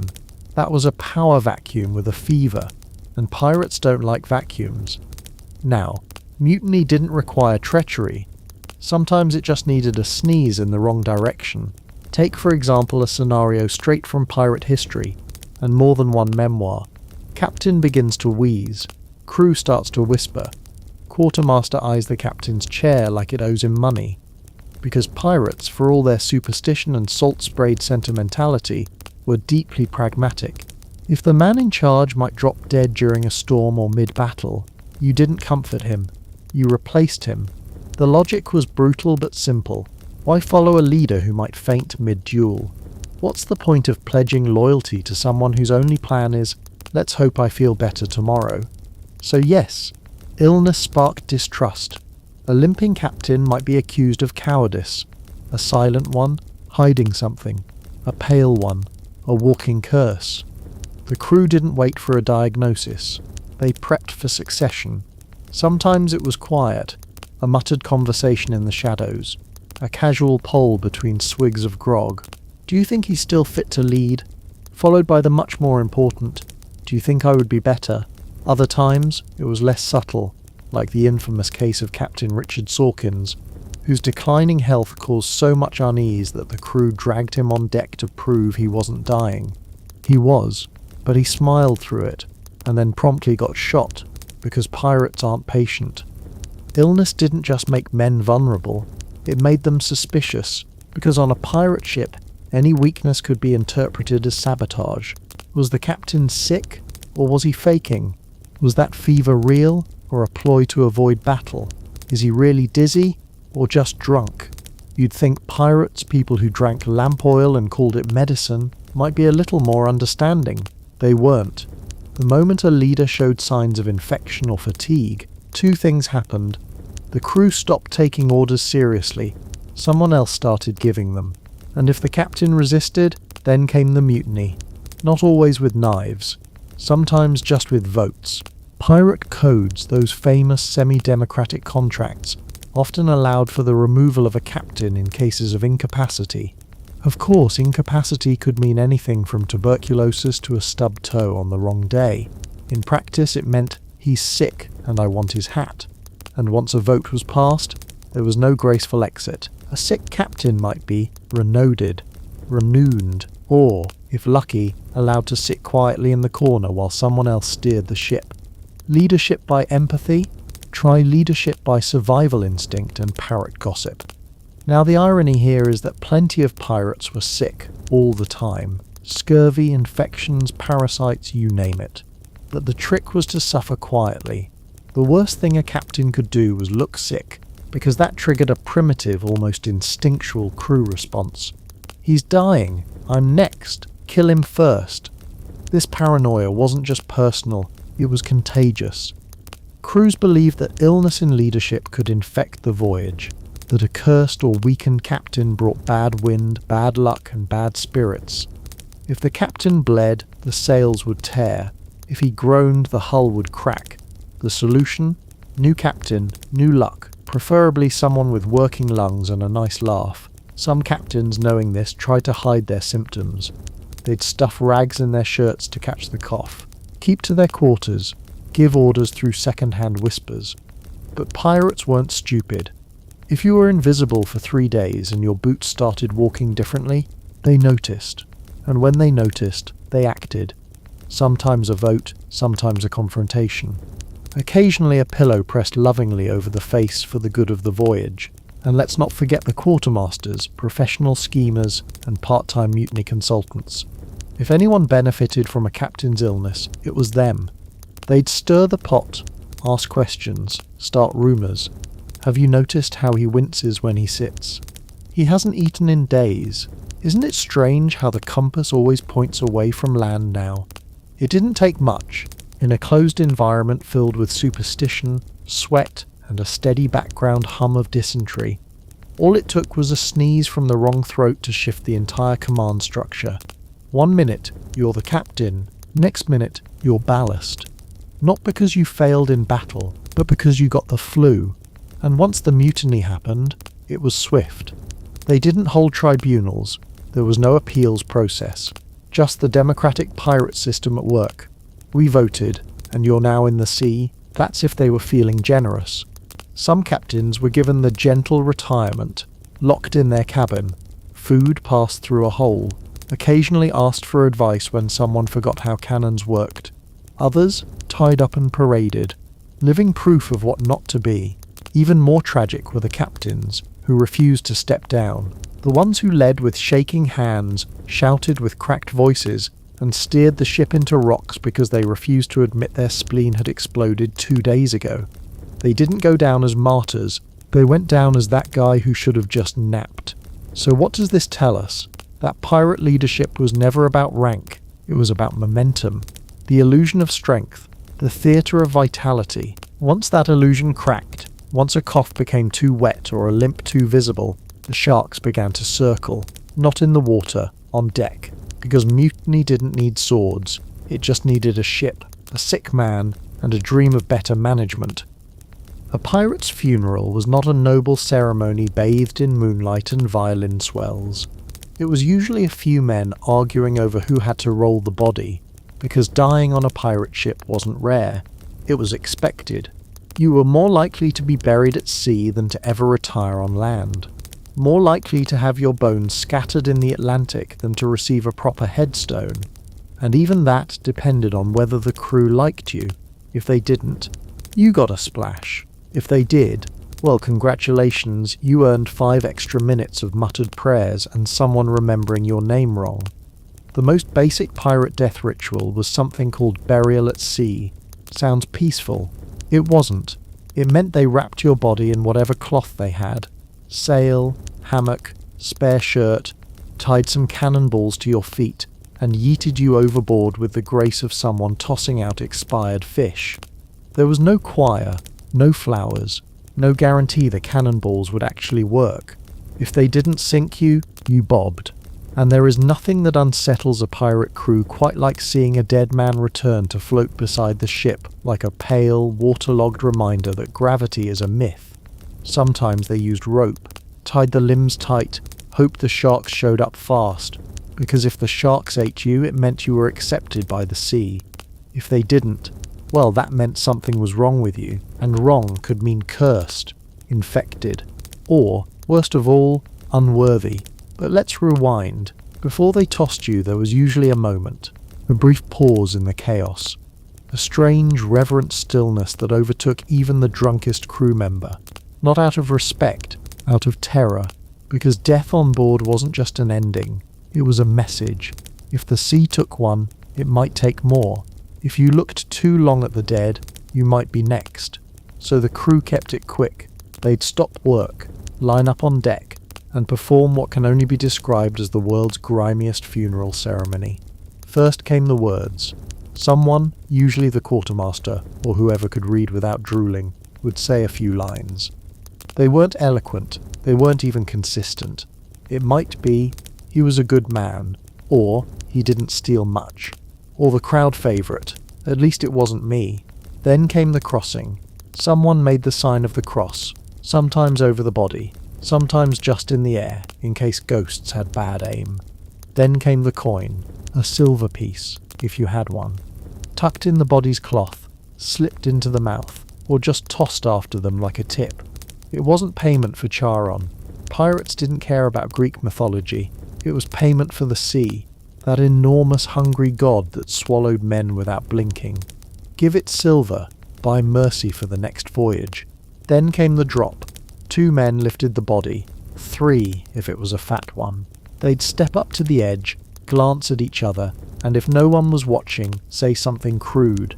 Then over, splash. Sometimes there was a cheer, sometimes a silence, sometimes a shark, and that was that. But not all burials went smoothly. Sometimes the weather refused, winds screamed, waves thrashed. The sea said, "Not today." In those cases, the body stayed on board, and nothing unsettled a pirate crew more than delayed burial, because the longer the dead remained, the more time their soul had to wander. Unfinished business, lingering curses, foul air. They believed the spirit hovered, listened, watched, got ideas, and if the body twitched from gas or rigor mortis, they'd throw it overboard mid-shift, mid-prayer, mid-bite of salted pork. No second thoughts. Better to insult the dead than to keep their company. Now some captains had elaborate rituals, like saying prayers in Latin they didn't understand, lighting candles they'd stolen from actual churches, making the crew sing hymns while trying not to vomit from the stench of death in hot weather. Others, they couldn't be bothered. Wrap him up, tie a rock, toss him when the tide's right. No fuss, no drama, just another Tuesday. But there were exceptions. If a beloved captain died, or a legendary quartermaster, the crew sometimes got creative. They carved a wooden marker and floated it. They fired a musket salute. They recited dirty limericks. One story tells of a pirate whose body was set on fire and floated away on a burning barrel, a Viking funeral, Caribbean edition. Did it help? Not really, but it looked cool. And pirates, above all else, appreciated style. Sometimes the crew kept pieces, a lock of hair, a ring, a tooth, not out of sentiment, out of superstition. These objects could protect, could curse, could connect you to the dead man's strength. One pirate was known to wear a necklace of molars from his fallen crewmates. Was it charming? No. Was it effective? Also no. But no one messed with him. Now, prayers. You'd expect pirates to be godless, but death makes believers out of everyone. They prayed to someone, not necessarily God, but something. The wind, the stars, the bones of the sea. Simple words, muttered under breath, just enough to feel protected. May the sea take you quick. May your soul ride the current. May you not come back and pull us down. And occasionally, tell Blackbeard I said hi. Because even in death, pirates were networking. And what of the crew afterward? Did they mourn? Sort of. They got drunk, told stories, laughed too loud and fought by midnight. It wasn't disrespect, it was survival. Grief had no room on a ship with 3 weeks of food, 4 types of infection, and a map to a treasure that probably didn't exist. But there were moments when someone sat on the deck, looked out at the water, and whispered something they didn't want anyone to hear. Names, regrets, hopes. The sea always listened. So no, pirate death rituals weren't clean. They weren't beautiful. They weren't even particularly coherent. But they mattered. Because in a life where tomorrow was never guaranteed, where every sunrise might be your last, the moment of farewell was the one piece of control a pirate had. Toss him to the deep. Say the words. Drop the coin. Watch the bubbles. Hope for silence. And then get back to work. There was always another storm coming.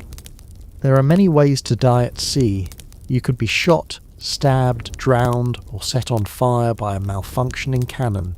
But for sheer humiliation, nothing beats scurvy. Imagine perishing not in battle, but slowly and painfully because you didn't eat an orange. That was the pirate way. Scurvy was the great equalizer. It didn't care if you were captain or cabin boy, drunk or sober, heroic or cowardly. If you skipped vitamin C long enough, your gums bled, your teeth fell out, your skin turned into something between leather and soup, and you cried yourself to sleep with aching joints. And all this could have been prevented by something as basic as fruit. But let's not get ahead of ourselves.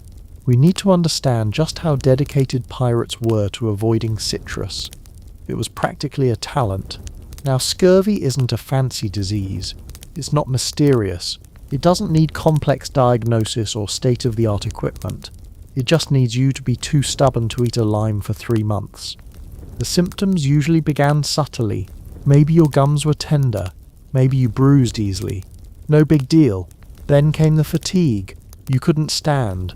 Your legs ached. You looked like a sleep-deprived ghost who tried to hug a cannonball. Next, the bleeding.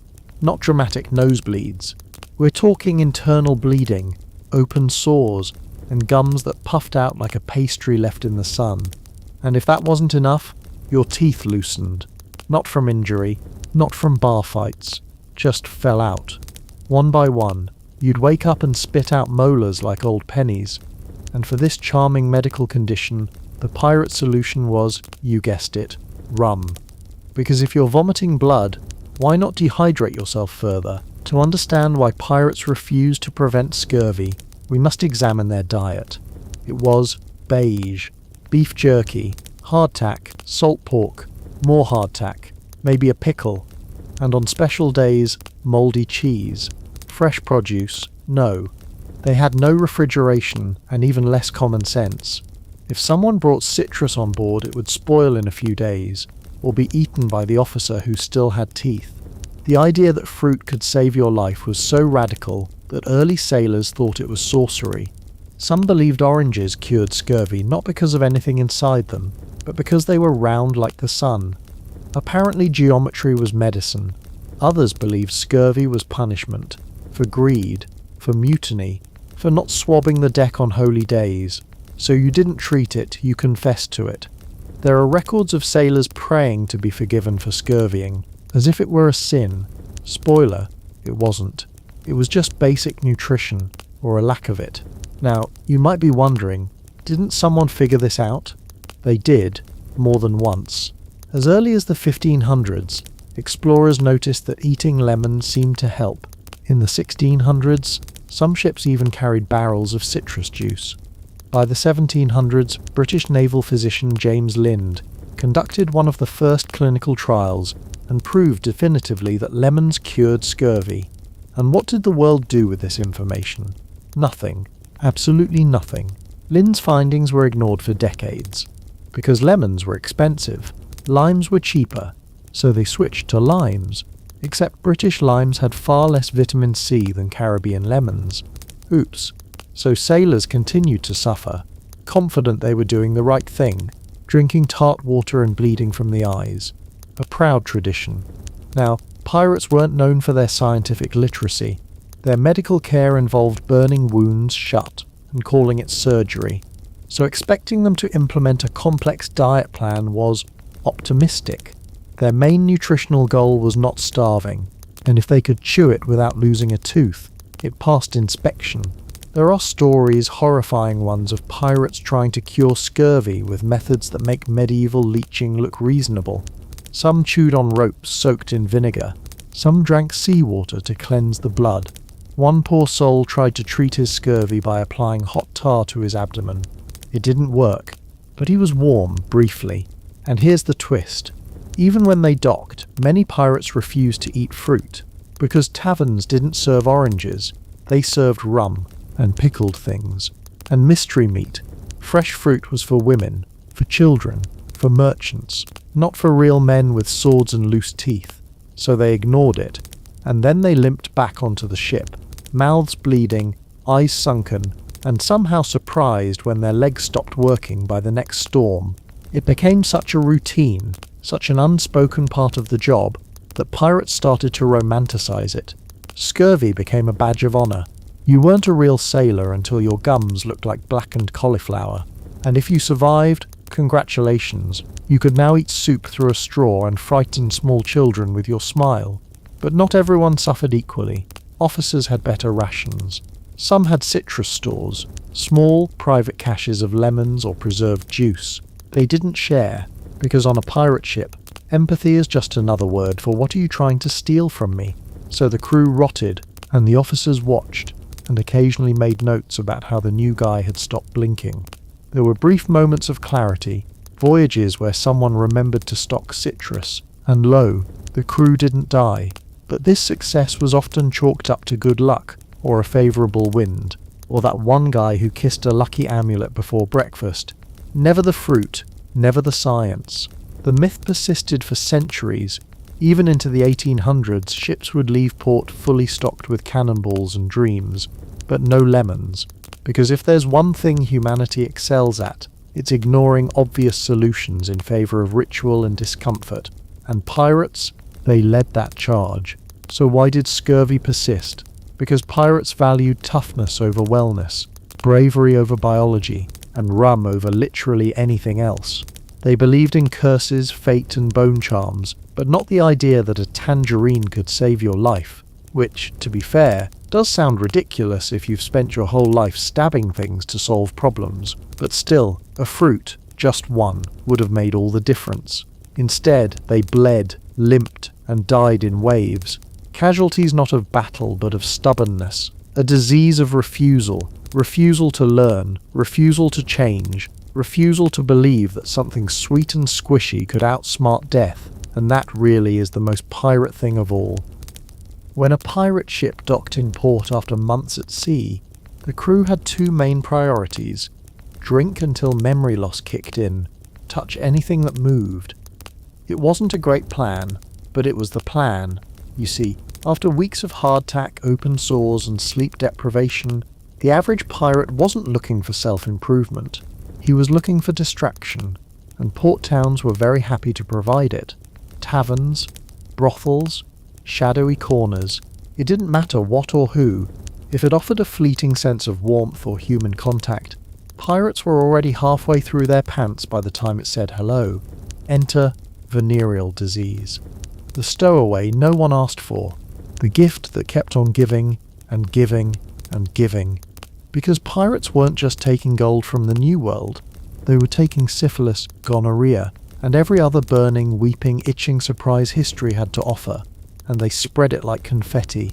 Now, venereal disease didn't look like a big deal at first. Maybe a little burning, a weird smell, some swelling, totally ignorable stuff. Except then it got worse: sores, ulcers, discoloration, and depending on the strain and the century, madness, blindness, and the slow liquefaction of important body parts.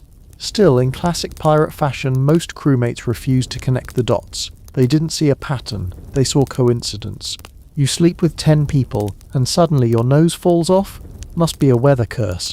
Because if there's one thing pirates were good at, it was blaming their problems on everything except their own choices. The ship's cook didn't wash his hands. The rum was haunted. Someone sneezed on a Tuesday. Not, maybe don't lick strangers behind the tavern. Now there were treatments. Let's use that word lightly. If a pirate confessed to having a burning root, the barber-surgeon might offer one of the following: mercury rubs, yes, the toxic metal; vinegar injections directly into the urethra, fun; hot irons, because nothing says precision like searing pain; prayer, because why not add insult to injury? Spoiler, none of these worked, and most of them made things worse. Mercury treatments could cause kidney failure and delirium. Vinegar injections just caused screaming. Hot irons caused trauma for everyone watching. But to be fair, the patient usually wasn't in a position to argue. They were too busy weeping and reconsidering life choices. And yet, no matter how many horror stories were passed around, the behavior never changed. Why? Because shore leave wasn't about logic, it was about fantasy. An illusion that for one night you were more than just a man covered in scabs, lice, and bad tattoos. In port, you could be someone else. A gentleman, a lover, a man who didn't currently have 3 parasites fighting in his intestines. And if you paid well enough, that illusion even lasted until breakfast. Of course, it came at a price. Venereal disease came to be known by many creative nicknames. The French disease, if you hated the French; the Spanish sickness, if you hated the Spanish; Cupid's revenge, if you had a sense of humour; or simply the rot. Each port blamed someone else. Caribbean sailors blamed the English. English blamed the Dutch. The Dutch blamed literally everyone else. Nobody thought, maybe this is a shared problem, because that would require teamwork. And pirates weren't exactly team players. What's worse, there was a stigma, not just medical, moral. A man could lose a limb and be called a hero, lose control of his bladder from syphilitic nerve damage. Suddenly, he was a cautionary tale. Some pirates kept their afflictions secret. They bandaged their sores. They lied about the smell.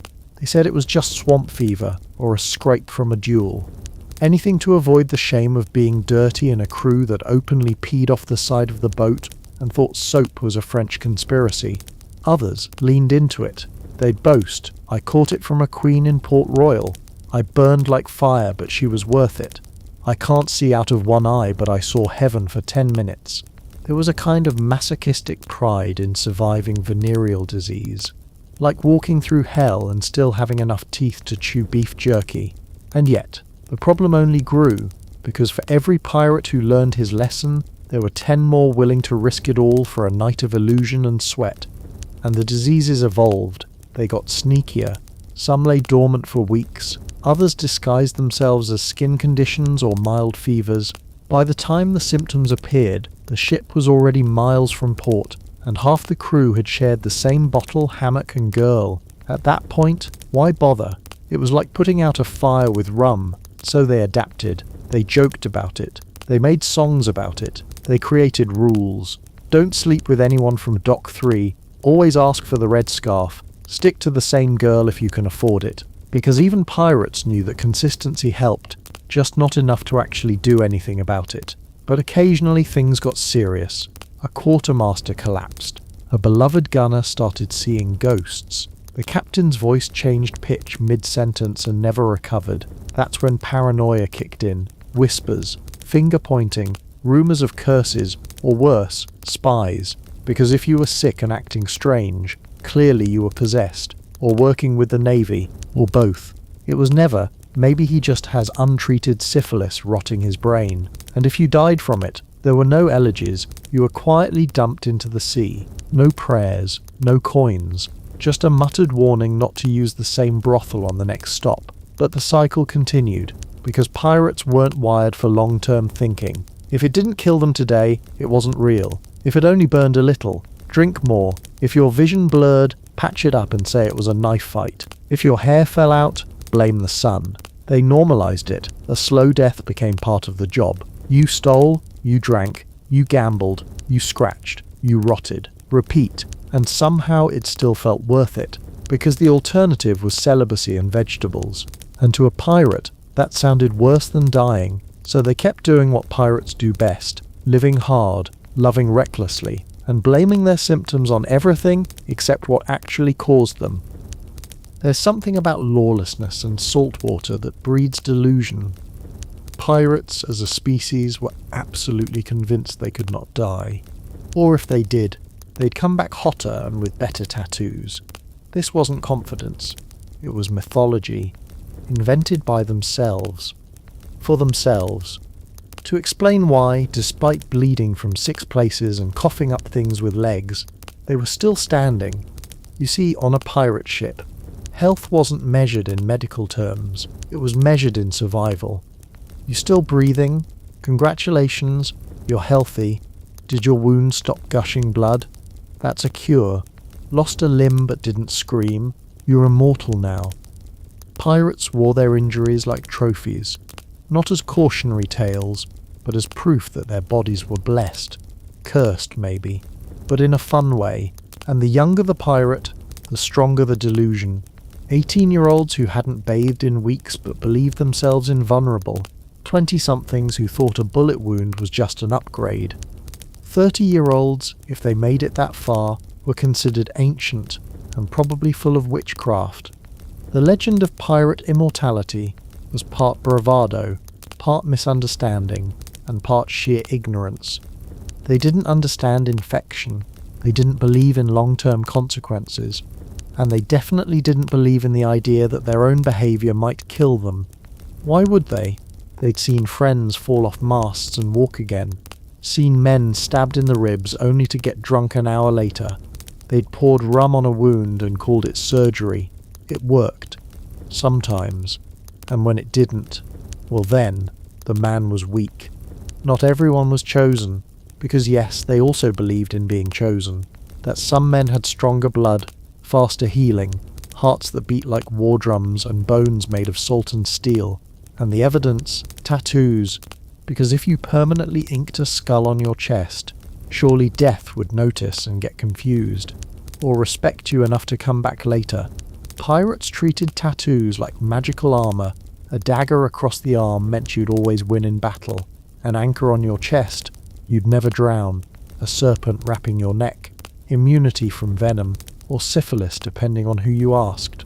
They also swore by charms, rabbit feet, shark teeth, a vial of a lover's tears, sealed in glass and worn around the neck like a sacred relic, all to protect them from sickness or aging, or the day their liver finally gave up. Now it's not that pirates never got sick, it's just that they rebranded it. A fever wasn't weakness, it was a test, a rash, proof that your body was purging sin, hearing voices, congratulations, you were now a prophet. It all came down to control. They couldn't control the sea, or storms, or cannonballs, but if they could convince themselves that illness was just a phase, something their indestructible bodies would power through, then maybe they could feel less terrified at 3 a.m. when the chills started. This myth of invincibility also extended to aging. Pirates didn't believe they would grow old. They believed they would die young and legendary, or never die at all. No one talked about retirement, or arthritis, or grey hair, because if you even suggested that a pirate might one day walk with a limp, someone would probably stab you just to prove their knee still worked. Some of this came from necessity. Admitting weakness on a pirate ship was like bleeding into shark-infested waters. You showed a cough, you got quarantined, you looked tired, you lost your shift, you limped. Well, maybe you fell off the deck during the next storm. Accidents happen. So pirates trained themselves to pretend, to bluff, to joke about the tumour, to laugh through the vomiting, to call open sores bad tattoos, and they believed it too, until they didn't, until the infection got to the bone, or the fever didn't break, or they woke up one day and half their face didn't move. But by then, it was too late. Still, the myth survived, because every time a pirate lived through something they shouldn't have, the story grew. Black Tom got shot 3 times and still won the fight. Rag-Eye fell off the crow's nest and stood up laughing. Mad Molly survived the pox and now bites harder than ever. Anecdotes became gospel. Gospel became doctrine. And suddenly, to die from anything normal, a cold, a broken rib, a weird cough, was to die in shame. Real pirates died in fire, in cannonballs, in storms with their middle fingers raised at Neptune. Not in bed, not quietly, and definitely not from something as boring as decay. But here's the thing. The pirates who actually survived long enough to age, they stopped talking. They disappeared into towns, became tavern owners, farmers, men with too many scars and too few teeth who never quite made eye contact when you asked what happened at sea, because they'd seen what really happened. They'd seen the invincible man cry in the night because his wounds reopened, watched the immortal vomit blood for days until he begged for the sea to take him. But those stories weren't told because they ruined the myth. And pirates above all else needed the myth. They needed to believe that rum was medicine, that a dagger tattoo made your skin stronger, that youth was eternal as long as you kept singing loud enough. It wasn't just arrogance, it was armor. In a world where the horizon meant death, and tomorrow was a question mark, believing in your own invincibility was the only way to stay sane. So they told each other bedtime stories, wore their scars like medals, drew crude hearts on their skin, and called it divine protection. And every time someone survived something dumb, a splinter gone septic, a shark bite, the aftermath of portside syphilis, it reinforced the fantasy. We don't die like other men. They did, of course, just slower, and smellier, and with more dramatic screaming. But in their minds, they were legends, immortal, unbreakable, younger than time itself. And if you looked past the swollen joints, the missing fingers, and the fact that most of them hadn't peed properly in weeks, you could almost believe it too. So what do you get when you mix desperation, guesswork, and stolen medical equipment? A pirate pharmacy. Welcome to the floating apothecary, where every cure is questionable, every dosage is generous, and nobody actually knows what half the powders are for. Pirates didn't really stock medicine. They weren't the kind of men who wrote grocery lists. Instead, they looted it. Spanish galleons, French merchant ships, British naval vessels. If it floated and carried anything labelled medical, it was fair game. And thus began the great tradition of treating battle wounds with whatever the last doctor had left behind in his now burning ship. These weren't your tidy first aid kits either. Nope. Medicine chests were glorious chaos in wooden form. A box filled with glass bottles, rusted scalpels, herbs gone stiff from age, and scrolls scribbled in Latin, which, shockingly, most pirates could not read, but that never stopped them, because if the bottle looked fancy, it must be powerful, and if it smelled awful, even better. Let's talk about the all-star lineup of pirate pharmacology. First up, laudanum. Sweet, syrupy death in a bottle, a tincture of opium mixed with alcohol, which, if you're counting, is 2 addictive substances in one. Doctors used it for everything: pain, anxiety, sleeplessness, toothaches, heartbreak. Pirates used it for whatever needed dulling. Lose a finger? Laudanum. Miss your wife? Laudanum. See a sea monster? Laudanum. Take too much and you slept for days. Take way too much and you never woke up. Which, to be fair, was sometimes the goal. Next up, mercury. Yes, mercury, the element, used to treat syphilis. And by treat we mean slowly poison until you forgot you had syphilis. Pirates would rub it into their skin, swallow it, or inhale the vapor. Side effects included vomiting, nerve damage, and death, all of which were mysteriously blamed on ghosts or bad weather. The fact that no one connected taking mercury with dying horribly is a testament to the strength of pirate denial. But hey, if it made the rash go away for 2 hours, it was considered a miracle. Then there were the mystery opiates. Little black balls, unmarked powders, dried plant roots. No one knew where they came from. No one knew what they were. They just worked. Kind of. Pop one before surgery, and you might not remember the screaming. Pop 2, and you might forget the limb ever existed. Pop 3, and you were either unconscious or spiritual. It was all very scientific. Many medicine chests also came with syringes, not the modern kind. We're talking bone or brass tools, the size of a turkey baster, designed to inject or extract something. Pirates would jam them into swollen joints, abscesses, or, occasionally, places that should not be pierced under any circumstances. Did it help? Not really, but it looked impressive, and sometimes that's all that mattered. Also in the chest, herbs, because someone had to pretend they were trying nature's way. Dried mint, chamomile, wormwood, and crushed garlic, all labelled restorative, which, in pirate terms, meant probably won't kill you immediately.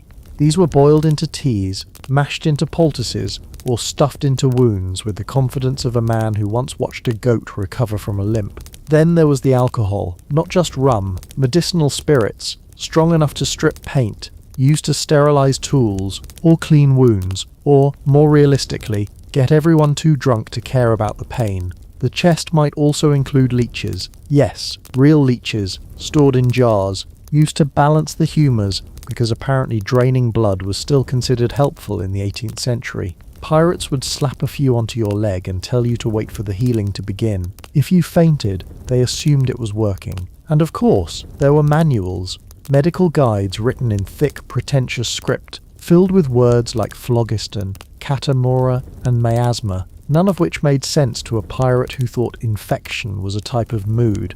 So instead, they made it up. They guessed. They experimented. They added extra laudanum, cut deeper, wrapped wounds tighter or looser. If a sailor recovered, genius. If he died, weak blood. And just to round out the madness, medicine chests often included tools, rusty saws, blunt forceps, bone scrapers, hooks for whatever hooks were needed for. No one sanitized them, no one sharpened them. They were used, reused, dropped in the bilge, and used again, and pirates still believed they were receiving real care, because the chest looked official, it had hinges, it smelled like alcohol and dust. It made them feel like civilization hadn't completely forgotten them, and in fairness, sometimes it worked. Sometimes the poultice closed the wound, sometimes the laudanum dulled the horror, sometimes the opiates helped a man sleep through his own amputation. But most of the time, it didn't. Most of the time, pirates were playing chemist with poisons,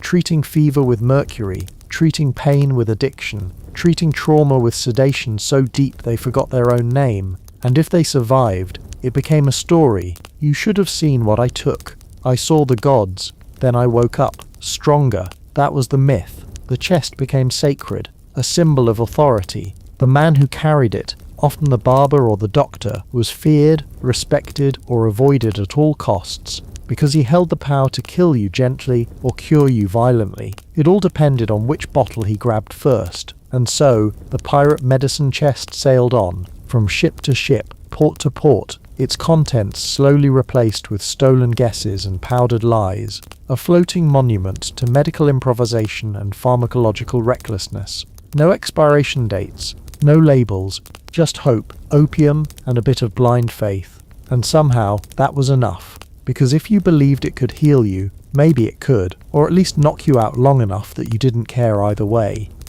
There's dying, and then there's pirate dying. Not for them the quiet comfort of a feather bed, a priest, and a soft farewell whispered by loved ones. No, pirates died the way they lived. Loudly, inconveniently, and almost always somewhere damp. Death aboard a pirate ship wasn't an event, it was a process. Drawn out, messy, occasionally poetic, but mostly just sticky. The first sign? They stopped arguing. That's how you knew something was truly wrong. When a man who used to scream about the thickness of soup suddenly went quiet. That wasn't peace. That was decay. You'd see it. The trembling hands, the sunken eyes, the I've made peace with God stare, despite not having spoken his name in years, except when cursing rum rations. And speaking of God, that relationship got very interesting in the final stretch.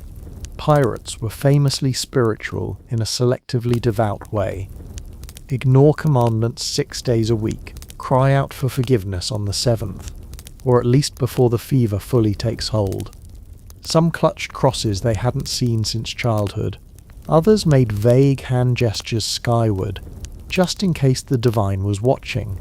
Insurance, really. Because when you've killed, looted, lied, and spread 3 separate diseases through 5 separate ports, you want to hedge your bets. Then came the body part. Skin turning colours. It was never meant to be. Black veins creeping up legs, pustules the size of coins. The kind of aroma that made men step back and mutter, "He's not long for it." At this point hygiene was a fond memory. They were laid in a hammock or a makeshift cot, which was really just a splintered board with dreams, and left to ride it out. Some whispered confessions, like how they cheated at dice, or how that accidental shove in Tortuga had not in fact been an accident. One man reportedly admitted to stabbing a crewmate over a song lyric. He was applauded for his honesty, then coughed blood onto the deck. Pirates died in every position imaginable, curled fetal trying to return to the womb, splayed starfish demanding to see the horizon, face down because even in death modesty apparently still mattered. Some hallucinated, spoke to mothers, to old flames, to parrots they hadn't owned in years. One man spent his last hour scolding a barrel, said it owed him money. Then came the noises, groans, whimpers, the kind of gurgling that made even seasoned butchers lose their appetite. Someone would inevitably say, "He's fading." A poetic way of saying his insides were shutting down and the blood was going to the fun places first. Sometimes a friend stayed, held a hand, mumbled something about treasure or bravery. More often they kept their distance. Disease wasn't picky, and nobody wanted to catch whatever was melting him. Occasionally, if the ship had stolen a Bible and remembered where they'd put it, someone might read from it, usually the wrong section. But hey, it's the thought that counts. The actual moment of death? Hard to pinpoint. Was it the final breath? The final fart? The moment the body stopped twitching? Pirates didn't have heart monitors. They had gut feelings. He's gone, someone would say, and that was that. No tolling bell, no last rites, just silence, a muttered curse, and the gentle scraping of someone rifling through the dead man's pockets. Because pirates grieve efficiently. If you died, your stuff was up for grabs. A ring, taken. Boots, tried on mid-decomposition. A decent belt, gone before the body cooled. Emotions were dealt with later, or never. Death on a pirate ship didn't get the fanfare. It got logistics. Wrap the body in sailcloth. Sew it up. Last stitch through the nose, just in case he wasn't quite dead. Yes, they actually did that, because accidentally burying a drunk man was bad luck. Then the burial. No fancy casket, just a weighted shroud. A brief pause. Maybe a verse. Maybe not. And then, splash, into the sea. Like so many before him. Like so many after. The ocean was the great equalizer. Kings and killers. Saints and scoundrels. All fish food eventually. Sometimes, if the dead man had been beloved or rich, a song was sung. Badly. Off-key. Half-forgotten lyrics slurred through rum-sour mouths. But it was something. A note to say. You were here. You mattered. Sort of. Grief aboard a pirate ship didn't look like tears. It looked like a full mug raised in silence. A scar remembered. A laugh at the wrong moment that made someone else cry later. There were no therapists. No journals. Just muttered memories and denial buried under sarcasm. Some captains pretended it didn't happen. Men die. Keep moving. Others used it as inspiration. Live fast. Die loud. But there were those. The quiet ones. The ones who sat alone that night, fingering the dead man's knife, remembering the time he took a bullet for them, or gave them the last of his salted pork, or shared a secret at 3 a.m. when the sea was calm and nothing hurt yet. They grieved in silence, and that silence said more than any prayer ever could. Then came the nightmares, because pirate death had a way of lingering, voices heard in dreams, figures spotted in fog, the creak of a hammock that should have been empty. Superstition bloomed. Maybe he cursed us. Maybe he's still here. Maybe we should have said goodbye better. But the ship moved on. It always did. New ports, new loot, new wounds, and sometimes, late at night, someone would mention him. A throwaway line, a laugh, a nickname, and just for a second, he was alive again. Not in flesh, but in story, which, for pirates, was close enough. Because immortality didn't mean living forever. It meant being remembered, in scars, in songs, in whispered tales told to the next unlucky soul who joined the crew. That's how pirates truly stayed alive, not through medicine, not through myth, but through memory. And if the sea eventually swallowed even that, well, at least he went out with boots on, or, at the very least, someone else's boots.